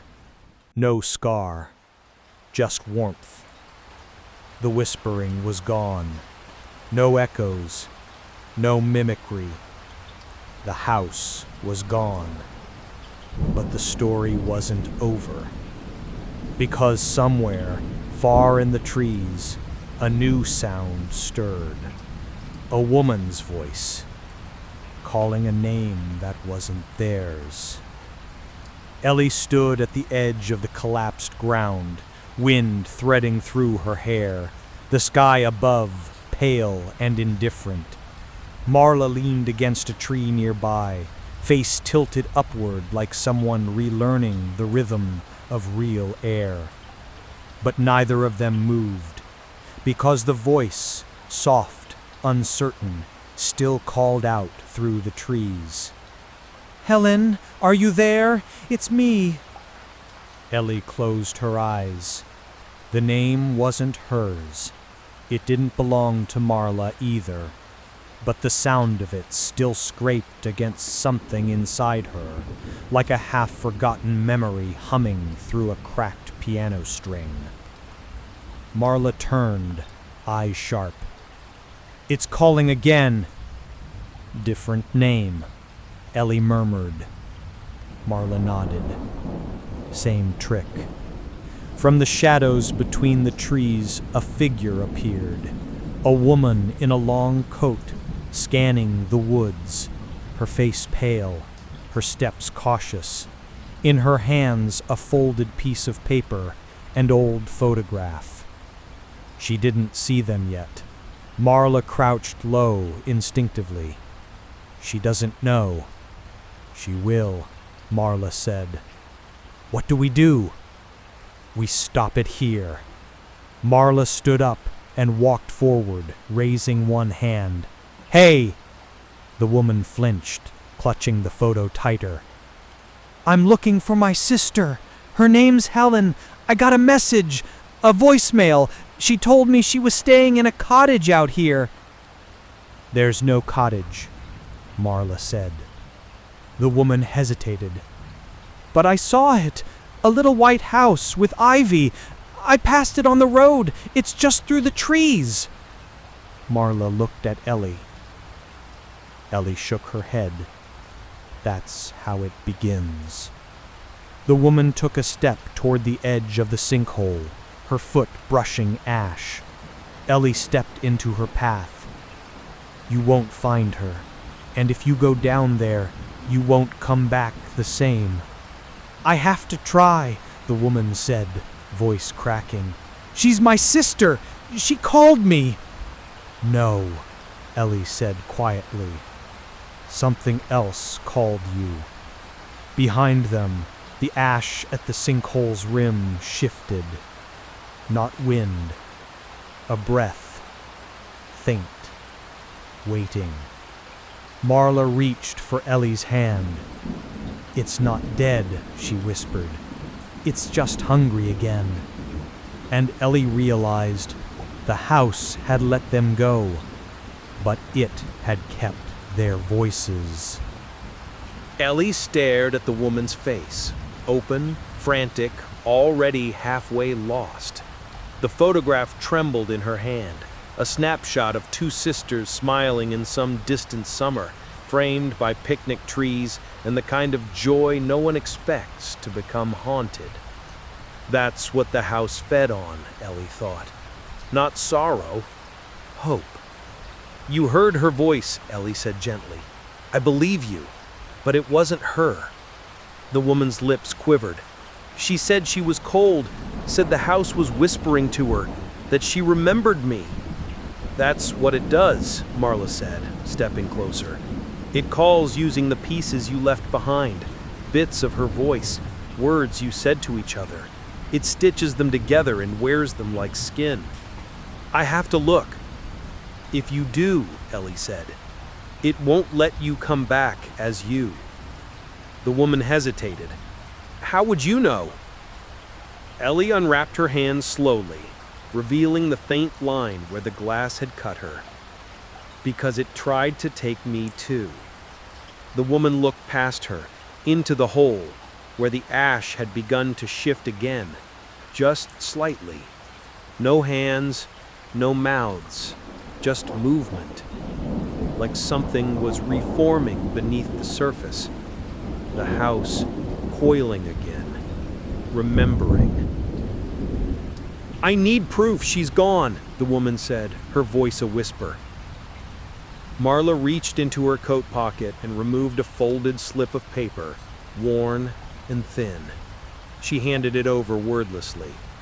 The woman opened it. A name. Helen Dorsey. One of the names the house had whispered again and again. "She was here," Marla said. "We don't know how long, but she never escaped." The woman's shoulders collapsed inward. Ellie stepped forward, placing a hand on hers. "We can bury the rest, but not if it takes you too." Behind them, the pit exhaled again, and from deep inside, like a forgotten lullaby, a voice rose. Soft. Familiar. "Sarah, come home." The voice floated from the sinkhole like perfume drifting from an open casket, gentle, almost soothing. But behind it, Ellie recognized the cadence of the house, that slow, sticky rhythm it used when it knew it found the perfect crack to slip through. Sarah's eyes went glassy, her knuckles whitened around the photograph. "That's her," she whispered. "No," Ellie said softly, but firmly. "That's what's left of her." The ash at the edge of the pit began to curl inward, forming shapes that looked like footprints. Not deep, just impressions, like Helen had walked there recently, like she might still be walking. Sarah took a step forward. Marla circled around, blocking the path. "I watched this happen, more than once. A voice, a name, a promise. You step down thinking you'll pull them back up, but the house doesn't give anything back. It just replays what it took." Sarah's lips trembled. "But what if she's not gone? What if she's trapped like you were?" Ellie stepped forward, her own voice cracking. "Then you honor her by not joining her. Don't let that thing finish the meal." Sarah's face twisted. "You don't understand. She was all I had." "I do. I do." She pulled something from her own pocket, a wrinkled, dirt-stained photo. Mia. Her and Ellie, arms around each other, laughing in the backseat of a car on some long-forgotten road trip. "I thought she was gone too," Ellie said. "But grief isn't a tether. It's a scar. We live with it. We don't follow it down." The air around them thickened. The pit hummed with hunger now, impatient. Then the voice returned, sharper this time. "Sarah, help me. Please, don't listen to them." Sarah whimpered. "I want to. God, I want to." Ellie stepped close and placed a hand on her shoulder. "Then say goodbye." Sarah crumpled to her knees. The voice kept calling, and for the first time, it didn't sound like Helen anymore. It sounded like something trying to remember how. Sarah stayed on her knees, shoulders trembling, the photograph still clutched in her fist, like it might turn into Helen if she held it long enough. Her eyes locked on the swirling ash at the edge of the sinkhole. The footprints had vanished. In their place, the pit began to bloom. It didn't open, not physically, but emotionally, viscerally. Ellie felt it, like a wound re-tearing in her chest. An invitation, a seduction, a deep pulsing grief it tried to hand back as a gift. "You don't have to be without her," the voice murmured, fading and reforming. "You don't have to be alone." Sarah rocked slightly. Ellie knelt beside her. "You already survived her leaving," she whispered. Don't give the house the rest of your story. Sarah turned slowly. How did you do it? Ellie looked down at her own hand, where the scar now pulsed faintly, not with pain, but remembrance. I gave it the part of me that didn't want to heal. Then I took back what was mine. Sarah nodded slowly, and then she stood. The photo slipped from her fingers and drifted into the pit.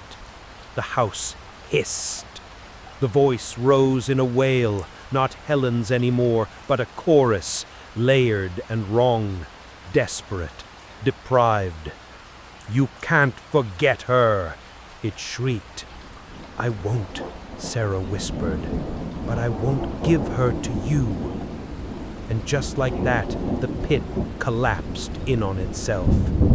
Not dramatically, quietly, like the house had blinked, and when it opened its eyes again, it found the door had shut.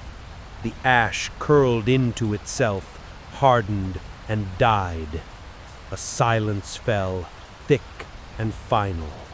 No more voices, no more invitations. Just the forest, breathing, still. Sarah turned to Ellie and Marla, tears streaking her cheeks. I think I would have gone. We all would have, Marla said. That's what it counts on. They stood together in the clearing, three survivors of different stories, and as the wind stirred the leaves, none of them spoke, because grief was never finished, but now it was theirs alone. They stayed there for a long while. The trees whispered softly overhead, not the house's voice, not mimicry, just wind and pine, the sound of life continuing after something old and hollow had died. The ground where the sinkhole had been no longer pulsed. It had hardened into cracked soil, veined with gray ash, like old fire scars that never healed. Wild flowers would probably never grow there. The earth remembered too.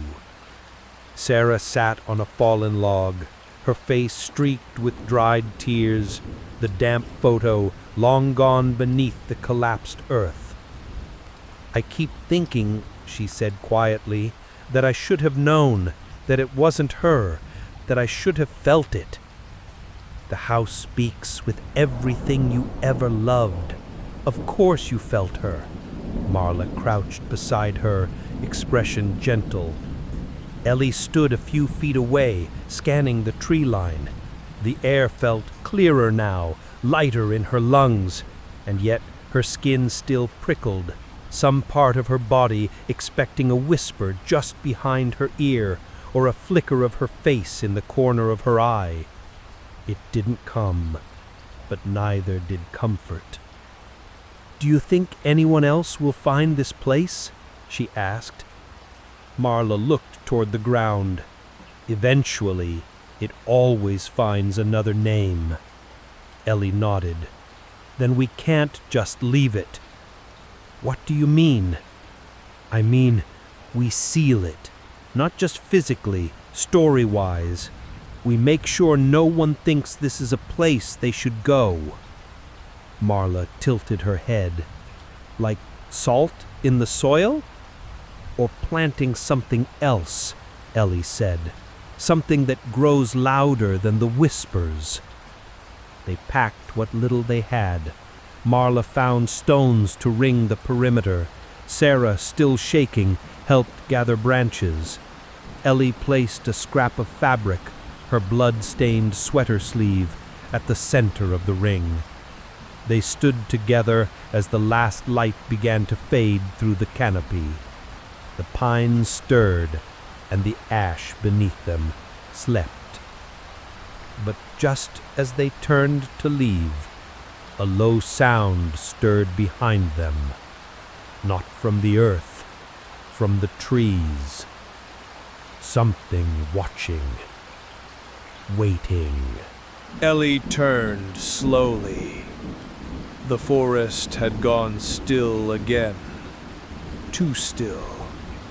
No bird song, no insects. Just a silence so complete it felt intentional, staged. And then from the tree line she heard it. A dry crack. A twig underfoot. Marla stopped mid-step. Sarah froze, clutching her arms tight around herself. The sound came again, deliberate, measured, just one footfall at a time. Then, breath. Not wind, not air moving through branches, breath. Ellie stepped between the others and the trees, blood humming in her ears. A figure stood just beyond the first row of pines.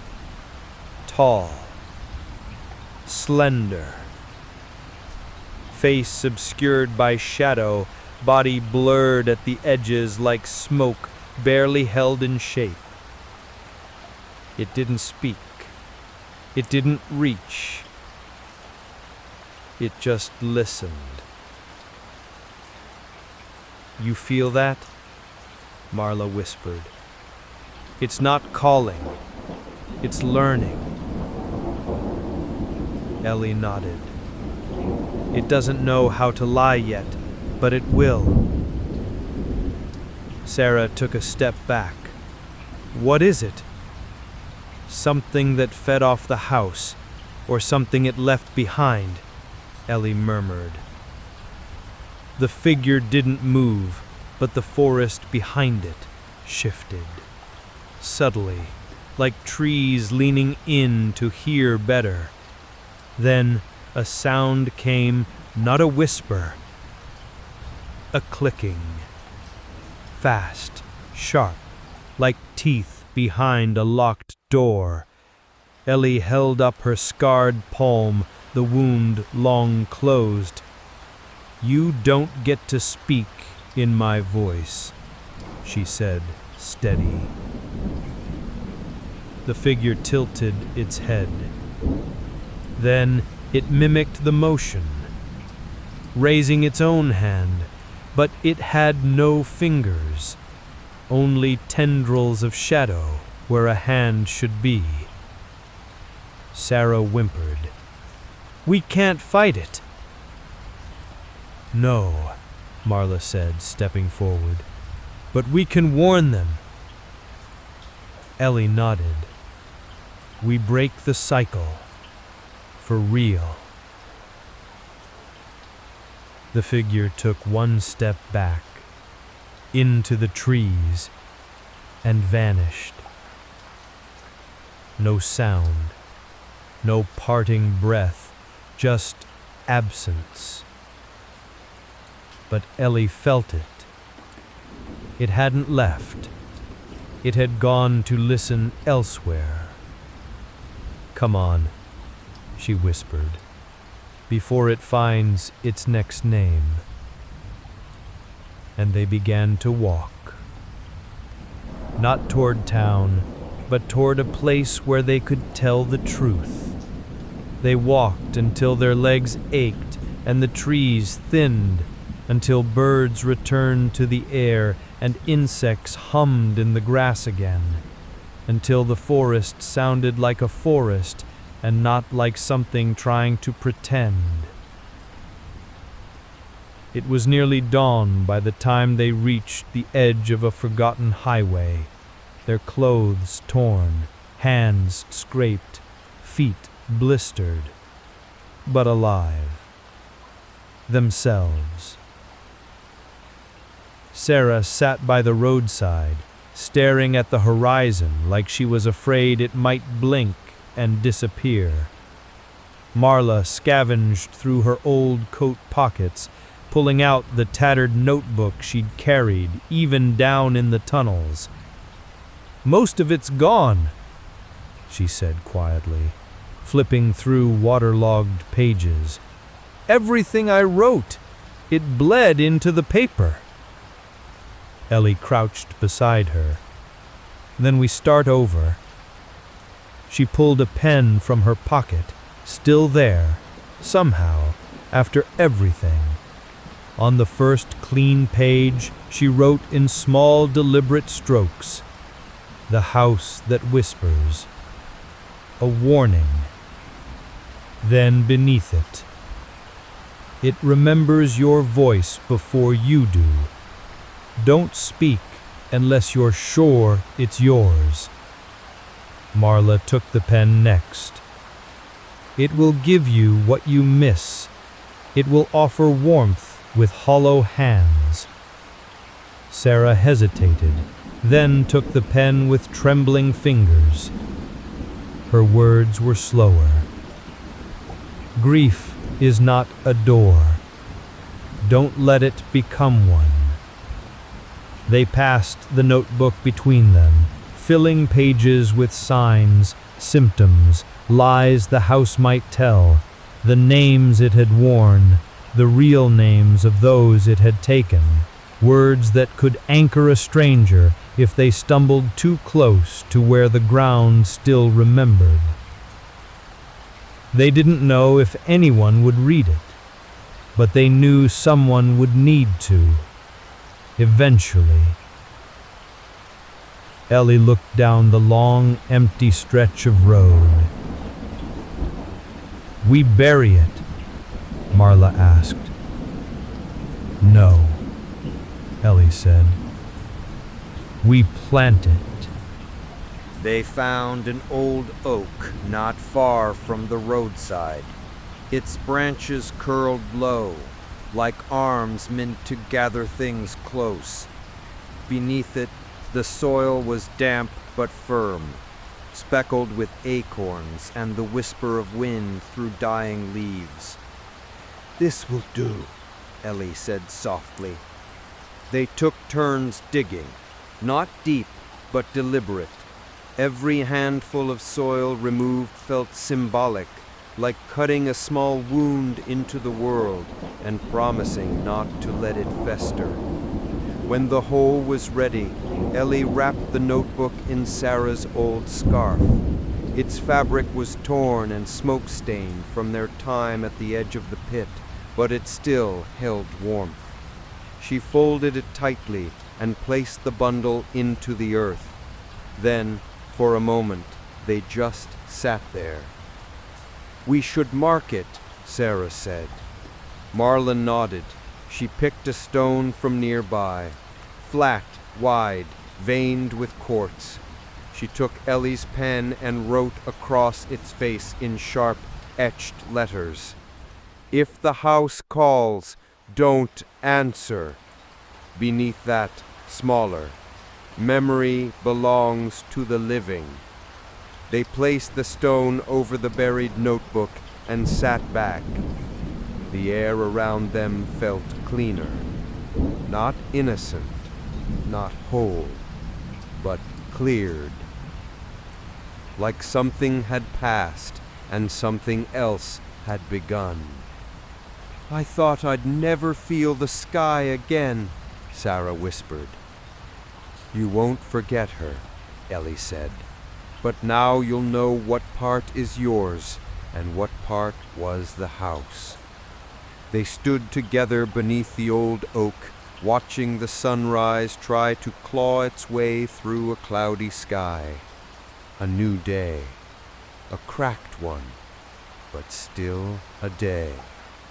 And far off, in some other forest, maybe near a cabin no one remembers building, something listened. Something that remembered the names spoken by broken people at the edge of sleep. It did not whisper, not yet, but it waited, because all things that feed on sorrow are patient, and somewhere, someday, someone would listen again.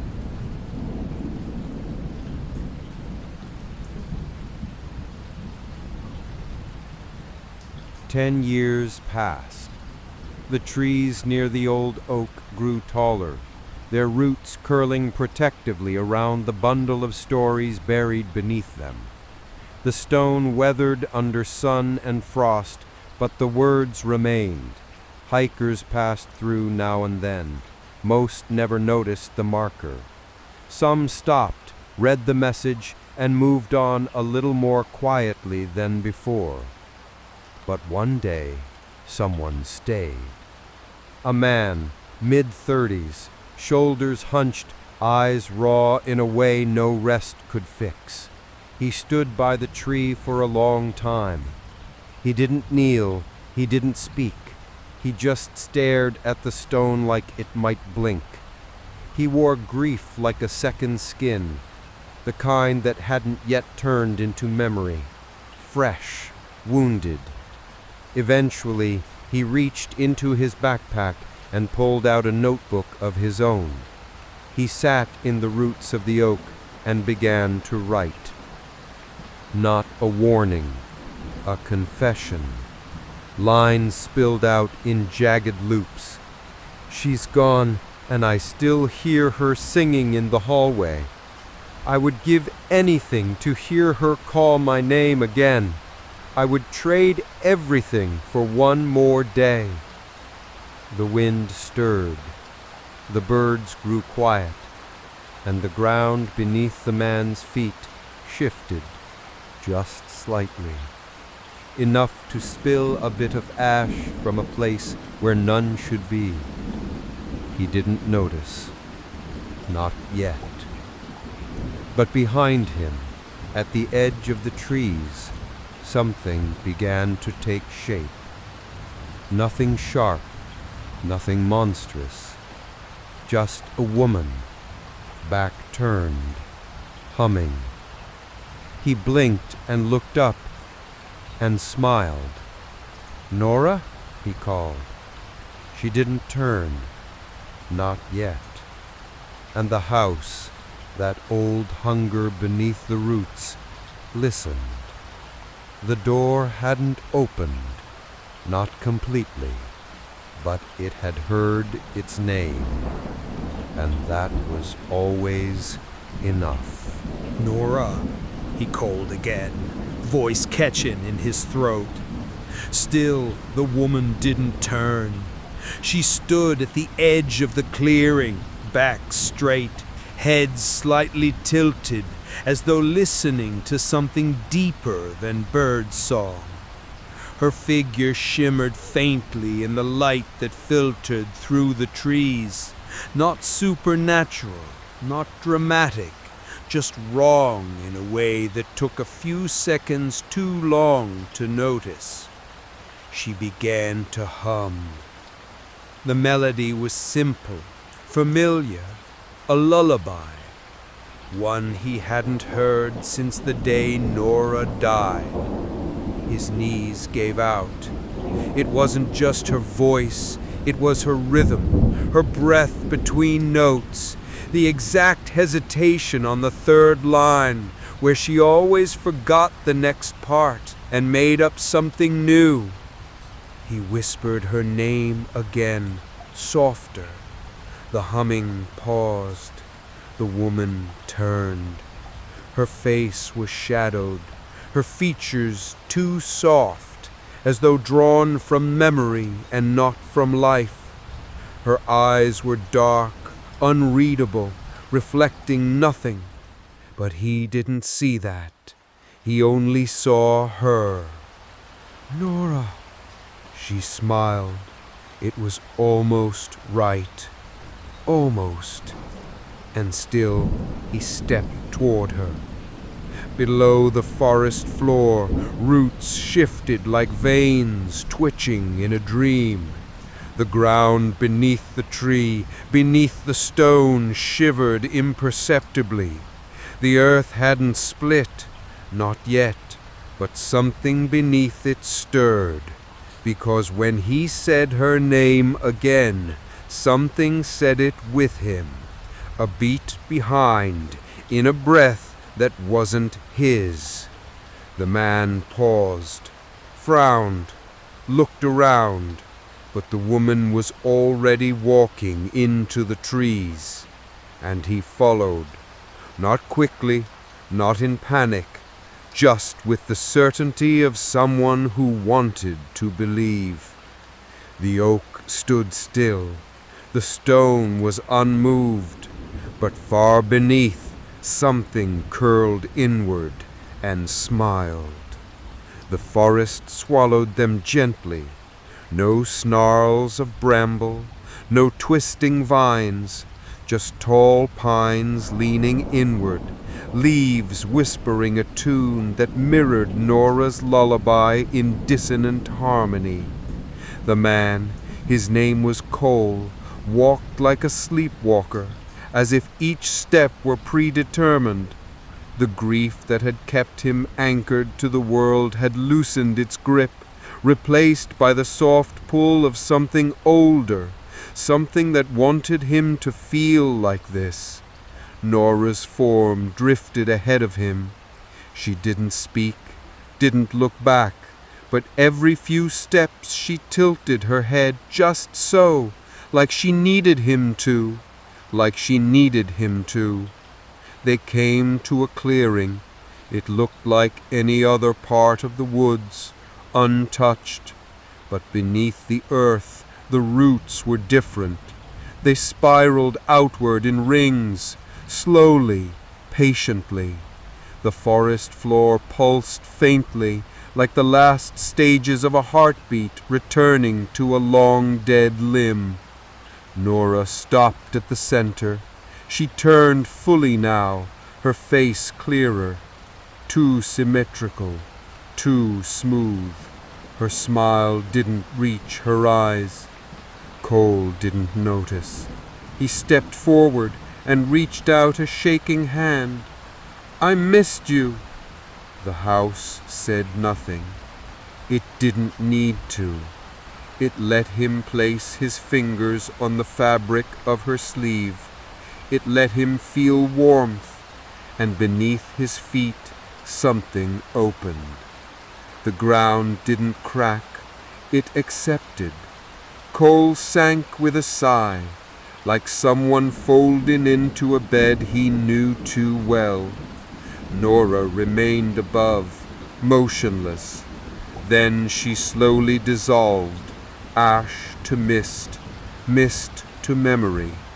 The forest closed around the spot where he'd vanished. Quiet returned, but now beneath the soil the house had learned. It didn't need a door. It only needed the right shape and a name spoken twice. Weeks passed. The forest was still. Hikers came and went, snapping photos, tracing trails, never venturing far enough to feel the pull. The roots beneath the ground slumbered. The house had learned not to reach too quickly. It watched. It listened. And finally, when the time was right, it spoke. Not through howls, not through mirror or shadow, but through Cole's voice. At first, only birds heard it. Then the wind carried it, low, slow, soft. Nora. A single word, spoken not as plea or panic, but invitation. The house had always spoken from within, but now it spoke through lungs that once belonged to a man, through breath shaped by loss, through a face still wearing the grief that had called it in the first place. It was better now, smarter. When a teenage boy wandered off the trail chasing his dog, the voice met him in the fog near the stream. It didn't ask for his name, it asked for his story. And when he answered, laughing nervously about the dog that died the year before, about how this one barked the same way when it saw raccoons, the house listened and smiled. It didn't take him that day, not yet. But it let him see something, just a glimpse, barely more than suggestion. A flash of fur through the trees, a low bark in the wind. Familiar. He ran home breathless, heart racing with joy and fear twisted into one. And that night he dreamed of the forest calling him back, of a voice humming under the dirt, of a shape that looked like his father waiting by a crooked tree. The whisper had returned, not as a cry, not as hunger, as comfort. The boy, his name was Jonah, returned to the woods the following week. He told his mother he was biking, said he'd stay close. She believed him. Why wouldn't she? The forest had always seemed quiet, safe. Generations of townspeople had passed through without incident. And besides, Jonah had stopped crying in his sleep. That had to be a good sign. What his mother didn't know was that Jonah had started whispering back. Each night, under his blanket, he repeated the words he'd heard in his dream. He couldn't remember what they meant exactly, but they felt good in his mouth, like lullabies, like permission. When he stepped into the clearing again, he found something waiting. Not a person, not even a shape, just a sound, a soft voice, not calling, but answering. You found me. Jonah smiled. He didn't ask who spoke. He already trusted it. The voice knew the right tone. It knew how his father used to say his name when he was proud of him.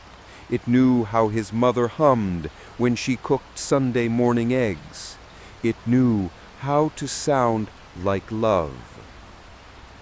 He knelt near the base of a tree, one older than most, its roots pale and slick, and pressed his hand to the bark.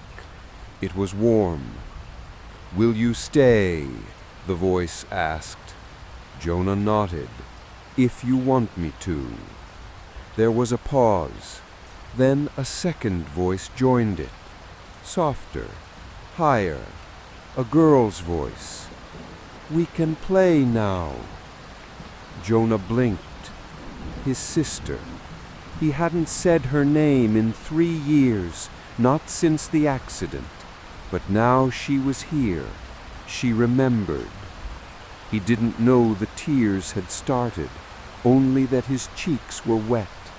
He whispered, "Okay," and the roots beneath his knees flexed gently, like fingers curling in welcome. The house had its next name, and it spoke not in hunger, but in familiarity. Jonah didn't feel the roots winding around his ankles. They were gentle, more like vines than bindings, cradling him as if the earth itself wanted to hold him close. The voice of his sister came again, right next to his ear. "You don't have to be sad anymore." It was the thing he most wanted to hear, and the thing no one had ever been able to say without making it worse. He didn't realize that the air had gone still, that the wind had stopped, that no leaves rustled now. Only breath, the house's breath.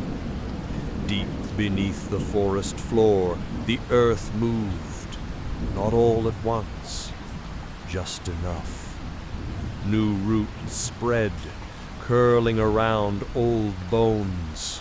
They carried names, bits of voices, words learned from those who gave themselves willingly. Cole, Nora, Helen, Ellie, Jonah. It didn't need faces anymore. It didn't need trickery. It needed only to sound right. And the children, those lost in grief, in memory, in absence, were the most willing to follow the voice that said, "You were never meant to be alone." A second child came days later, a girl, quiet, barely 10.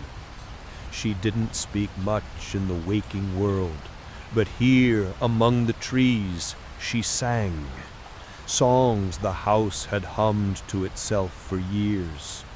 The two children met beneath the crooked tree, their hands brushing, and the forest wept in joyless rain. At night, their parents dreamed of them returning, laughing, smiling, exactly how they used to be. But they woke, alone. The house did not need doors or walls now. It was carried in voices, in lullabies, in names whispered through teeth in the dark. It grew, not wider, but deeper. Every sorrow it touched became another echo in its choir, and every child who answered became another instrument. They don't all go missing. Some come back, but not as they were. Their voices carry odd rhythms. Their laughter rises just a beat too late. Their memories become inconsistent, like books with pages torn out and rewritten in someone else's handwriting. They speak of dreams they can't describe, of voices they can't remember not hearing. Those who return from the woods often stare too long into mirrors or speak someone else's name in sleep. And when asked, they say things like, "She's still there. He's waiting for me. They said I could come back whenever I want." And behind their smiles is a choir, soft, dissonant, layered with tones that do not belong to any human throat. The children sing without knowing they're singing. They hum in class, in bed, on long car rides gazing out windows. Sometimes the melody matches the wind. Sometimes it doesn't. One teacher, Mrs. Carrigan, begins keeping a notebook. She writes down each phrase the children hum, trying to make sense of it. She plays it on the piano one night after everyone's asleep, just once. And she cries, not because it's sad, but because it feels like something remembering her. A week later, she disappears, leaves no note, only a half-finished page. They don't want your grief. They want your version of joy, the way it sounds when you think of someone and smile. They take that and make it sing for them. His husband finds it and begins to hear her voice in the trees. The choir is growing, and the house, it doesn't whisper anymore. It harmonizes. The song begins the same way every time. A 3-note pattern, soft, rising, falling, like a lullaby remembered incorrectly. A child hums it. A grieving widow whistles it at the stove. A man lost in thought taps the rhythm into a tabletop without realizing. They think it's theirs, but it isn't. The house stitched it from 1,000 lost voices, from sobs, sighs, and whispered names, from laughter echoing in empty rooms, from lullabies sung by mothers who never made it home. It repeats and repeats, and every time it's sung aloud, the door creaks open just a little more. One woman, Erin, hears her daughter humming the tune in the bath. She asks where she learned it. Her daughter shrugs. The girl in the wall sings it to me. Erin doesn't sleep that night. She walks the house with a flashlight, heart pounding, listening. And from beneath the floorboards, she hears it. 3 notes, soft, familiar, welcoming. She leaves her home the next morning and never returns, but she still hears it in dreams, in echoes down hallways that no longer exist. At night, she presses her hands to her ears, but it leaks through her bones. The choir is no longer confined to the woods. It has learned how to move, not with footsteps, with reminders.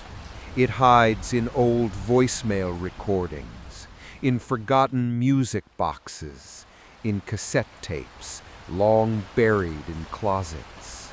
A father hears it in the squeak of his rocking chair. A nurse hears it in a child's oxygen monitor. A man hears it in the creak of a porch swing no one uses. It is always the same.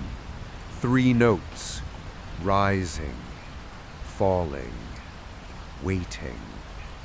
The house does not want your body. It wants to be remembered.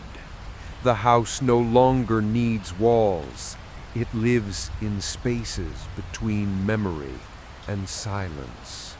In the pauses before you speak a loved one's name. In the ache you feel when you hear a song they used to sing, and for just a breath imagine they're still nearby. The house has learned something old, something perfect, that to be remembered is to survive. And memory, it repeats again and again. In nursing homes, widows hum the 3-note pattern without knowing its origin. In hospitals, patients near the edge of sleep mutter lines of a lullaby that no one taught them. In churches, choirs sometimes slip into dissonance, just for a moment, just long enough for someone to whisper, "That melody, I knew that once." A radio host airs a tape he found in the archive labeled "Do Not Play." Static, then music. 3 notes, then names. Names of people who no longer live in the town, or the country, or anywhere at all. He laughs nervously on air. He says, "I guess this one's haunted." No one laughs. That night, 3 callers report hearing their own names whispered faintly between the static. They said it sounded hopeful. One woman calls back the next day to ask if she can hear the tape again. She plays it to her baby at bedtime. The baby begins to hum it in his sleep. No one tells her to stop, because it doesn't sound threatening. It sounds like belonging. But the tape, it's blank now. The house doesn't need the recording anymore. It lives in the listener. Ellie once wrote, "Memory belongs to the living." She was wrong. It belongs to whoever speaks it most often. And now the house sings louder than we do. It always begins the same way. You hear your name, just once, spoken softly, from another room, from behind a closed door, from the woods just beyond your fence, from the radio you thought was off. You pause, you listen, and you tell yourself it was nothing. But then it says it again. This time, it says it closer, not louder, just more certain, as though it's not trying to find you, but remind you. You were already listening. A man named Greg tells his wife he hears their daughter's voice late at night, long after she's fallen asleep. She says my name in her sleep, he says, smiling faintly. But the next night, when he walks into her room, she's silent. The voice calls his name again, from the hallway behind him. He never turns around, because the voice, his daughter's voice, asks a question she has never asked before. Do you remember who you were before you missed me? He tells no one, but he stops sleeping in their bed. A girl hears her late grandfather whisper her name through the rusted intercom in the school basement. She smiles, weeps a little, and writes it off as grief. She starts visiting the basement alone after that, just to hear him say her name again. The voice says other things too, things that sound like memories she forgot, things that sound like truths no one else knows. But the voice never shouts, it only waits, because the house, what it was, what it has become, knows that names are mirrors. Say yours often enough, and it will eventually say it back to you, with your voice, with your breath.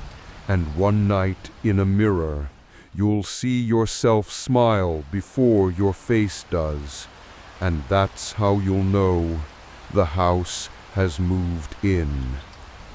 You might not notice it at first. The mirror doesn't ripple, it doesn't fog, it doesn't speak. It simply changes. One night while brushing your teeth, you glance up and catch your reflection blinking at the wrong time. A mistake so subtle you question if you're just tired. The next day, your reflection hesitates before following your motion. Just a half second, just enough. You tell no one, because who would believe you? But something knows you noticed, and now it wants to be seen. Your reflection starts to smile too often, not always when you do. Sometimes when you're completely still. Sometimes when your mind is empty, just for a moment, and in that moment the smile widens. You cover the mirror with a towel. It doesn't help, because soon you see the smile in other places, in store windows, in your phone's front camera, in the back of a spoon. It's always there, waiting for you to let your guard down. And when you finally peel the towel back, maybe out of anger, maybe out of dread, you see it. The room, not yours, a chamber behind the glass, circular, stone, covered in warped mirrors and dark reflections. You lean in, your breath fogs the surface, and then you see yourself step forward from inside it. Not a trick of glass, a being, wearing your face like a mask, mouthing your thoughts just a beat too late. And behind you, In the hallway where no one else is home, a whisper, low and warm, "Let me out." The mirror doesn't break, it waits, because once you've seen the chamber again, it doesn't need walls, it only needs you to answer. And when you do, when you speak your name aloud in that glass dark hush, your reflection nods, and so does the house. Once you speak your name into the mirror, it remembers you completely.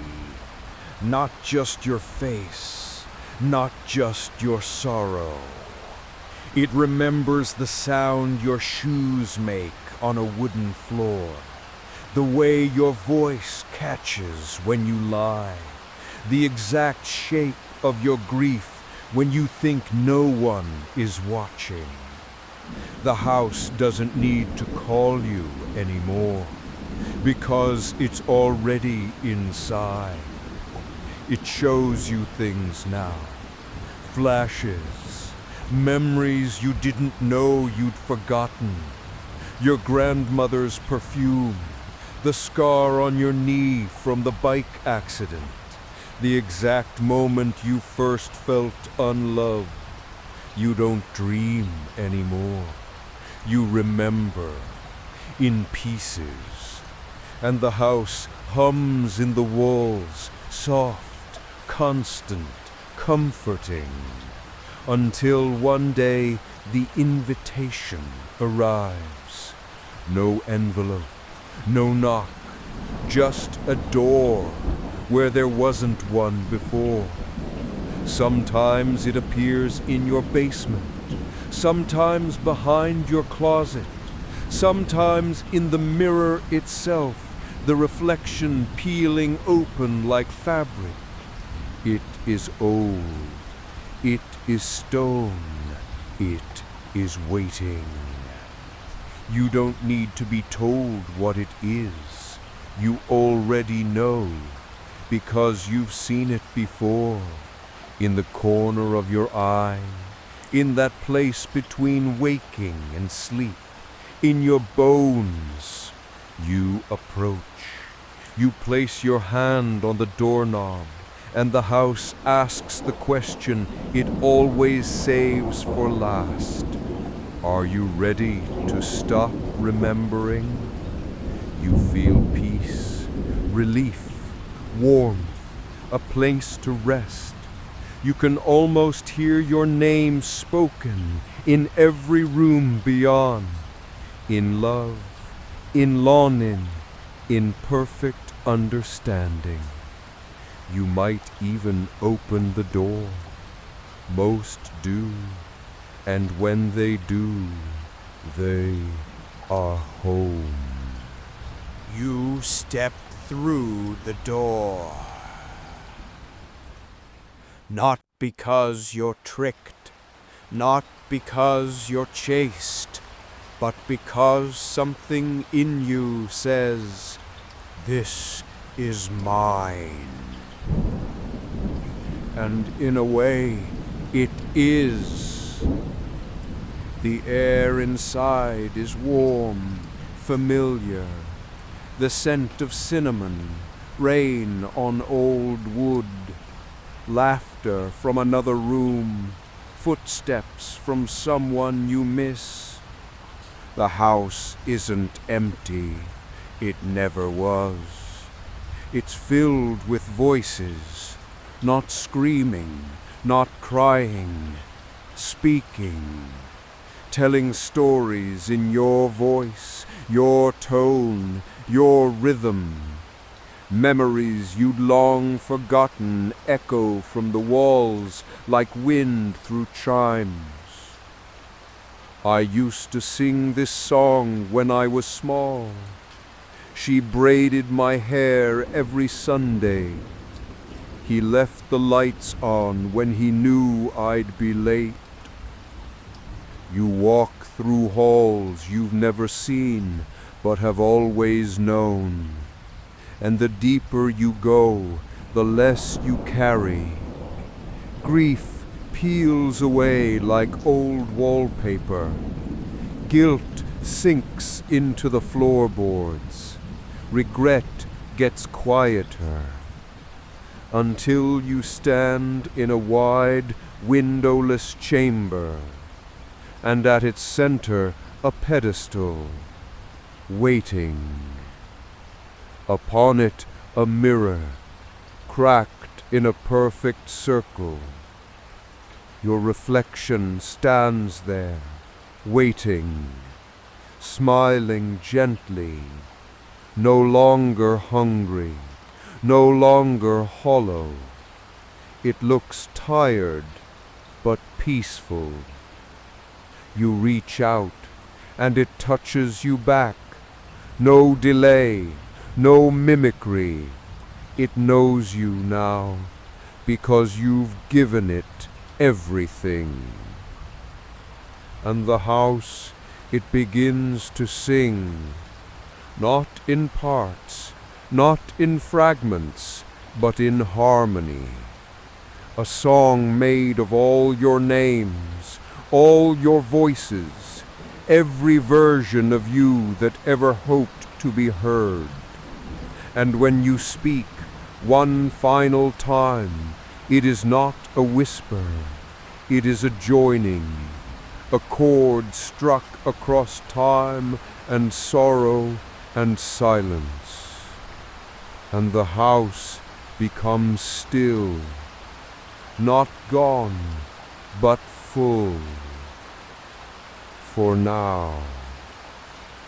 Because the world will grieve again, and the house will wait, and one day someone will sing its name, and it will answer as it always has.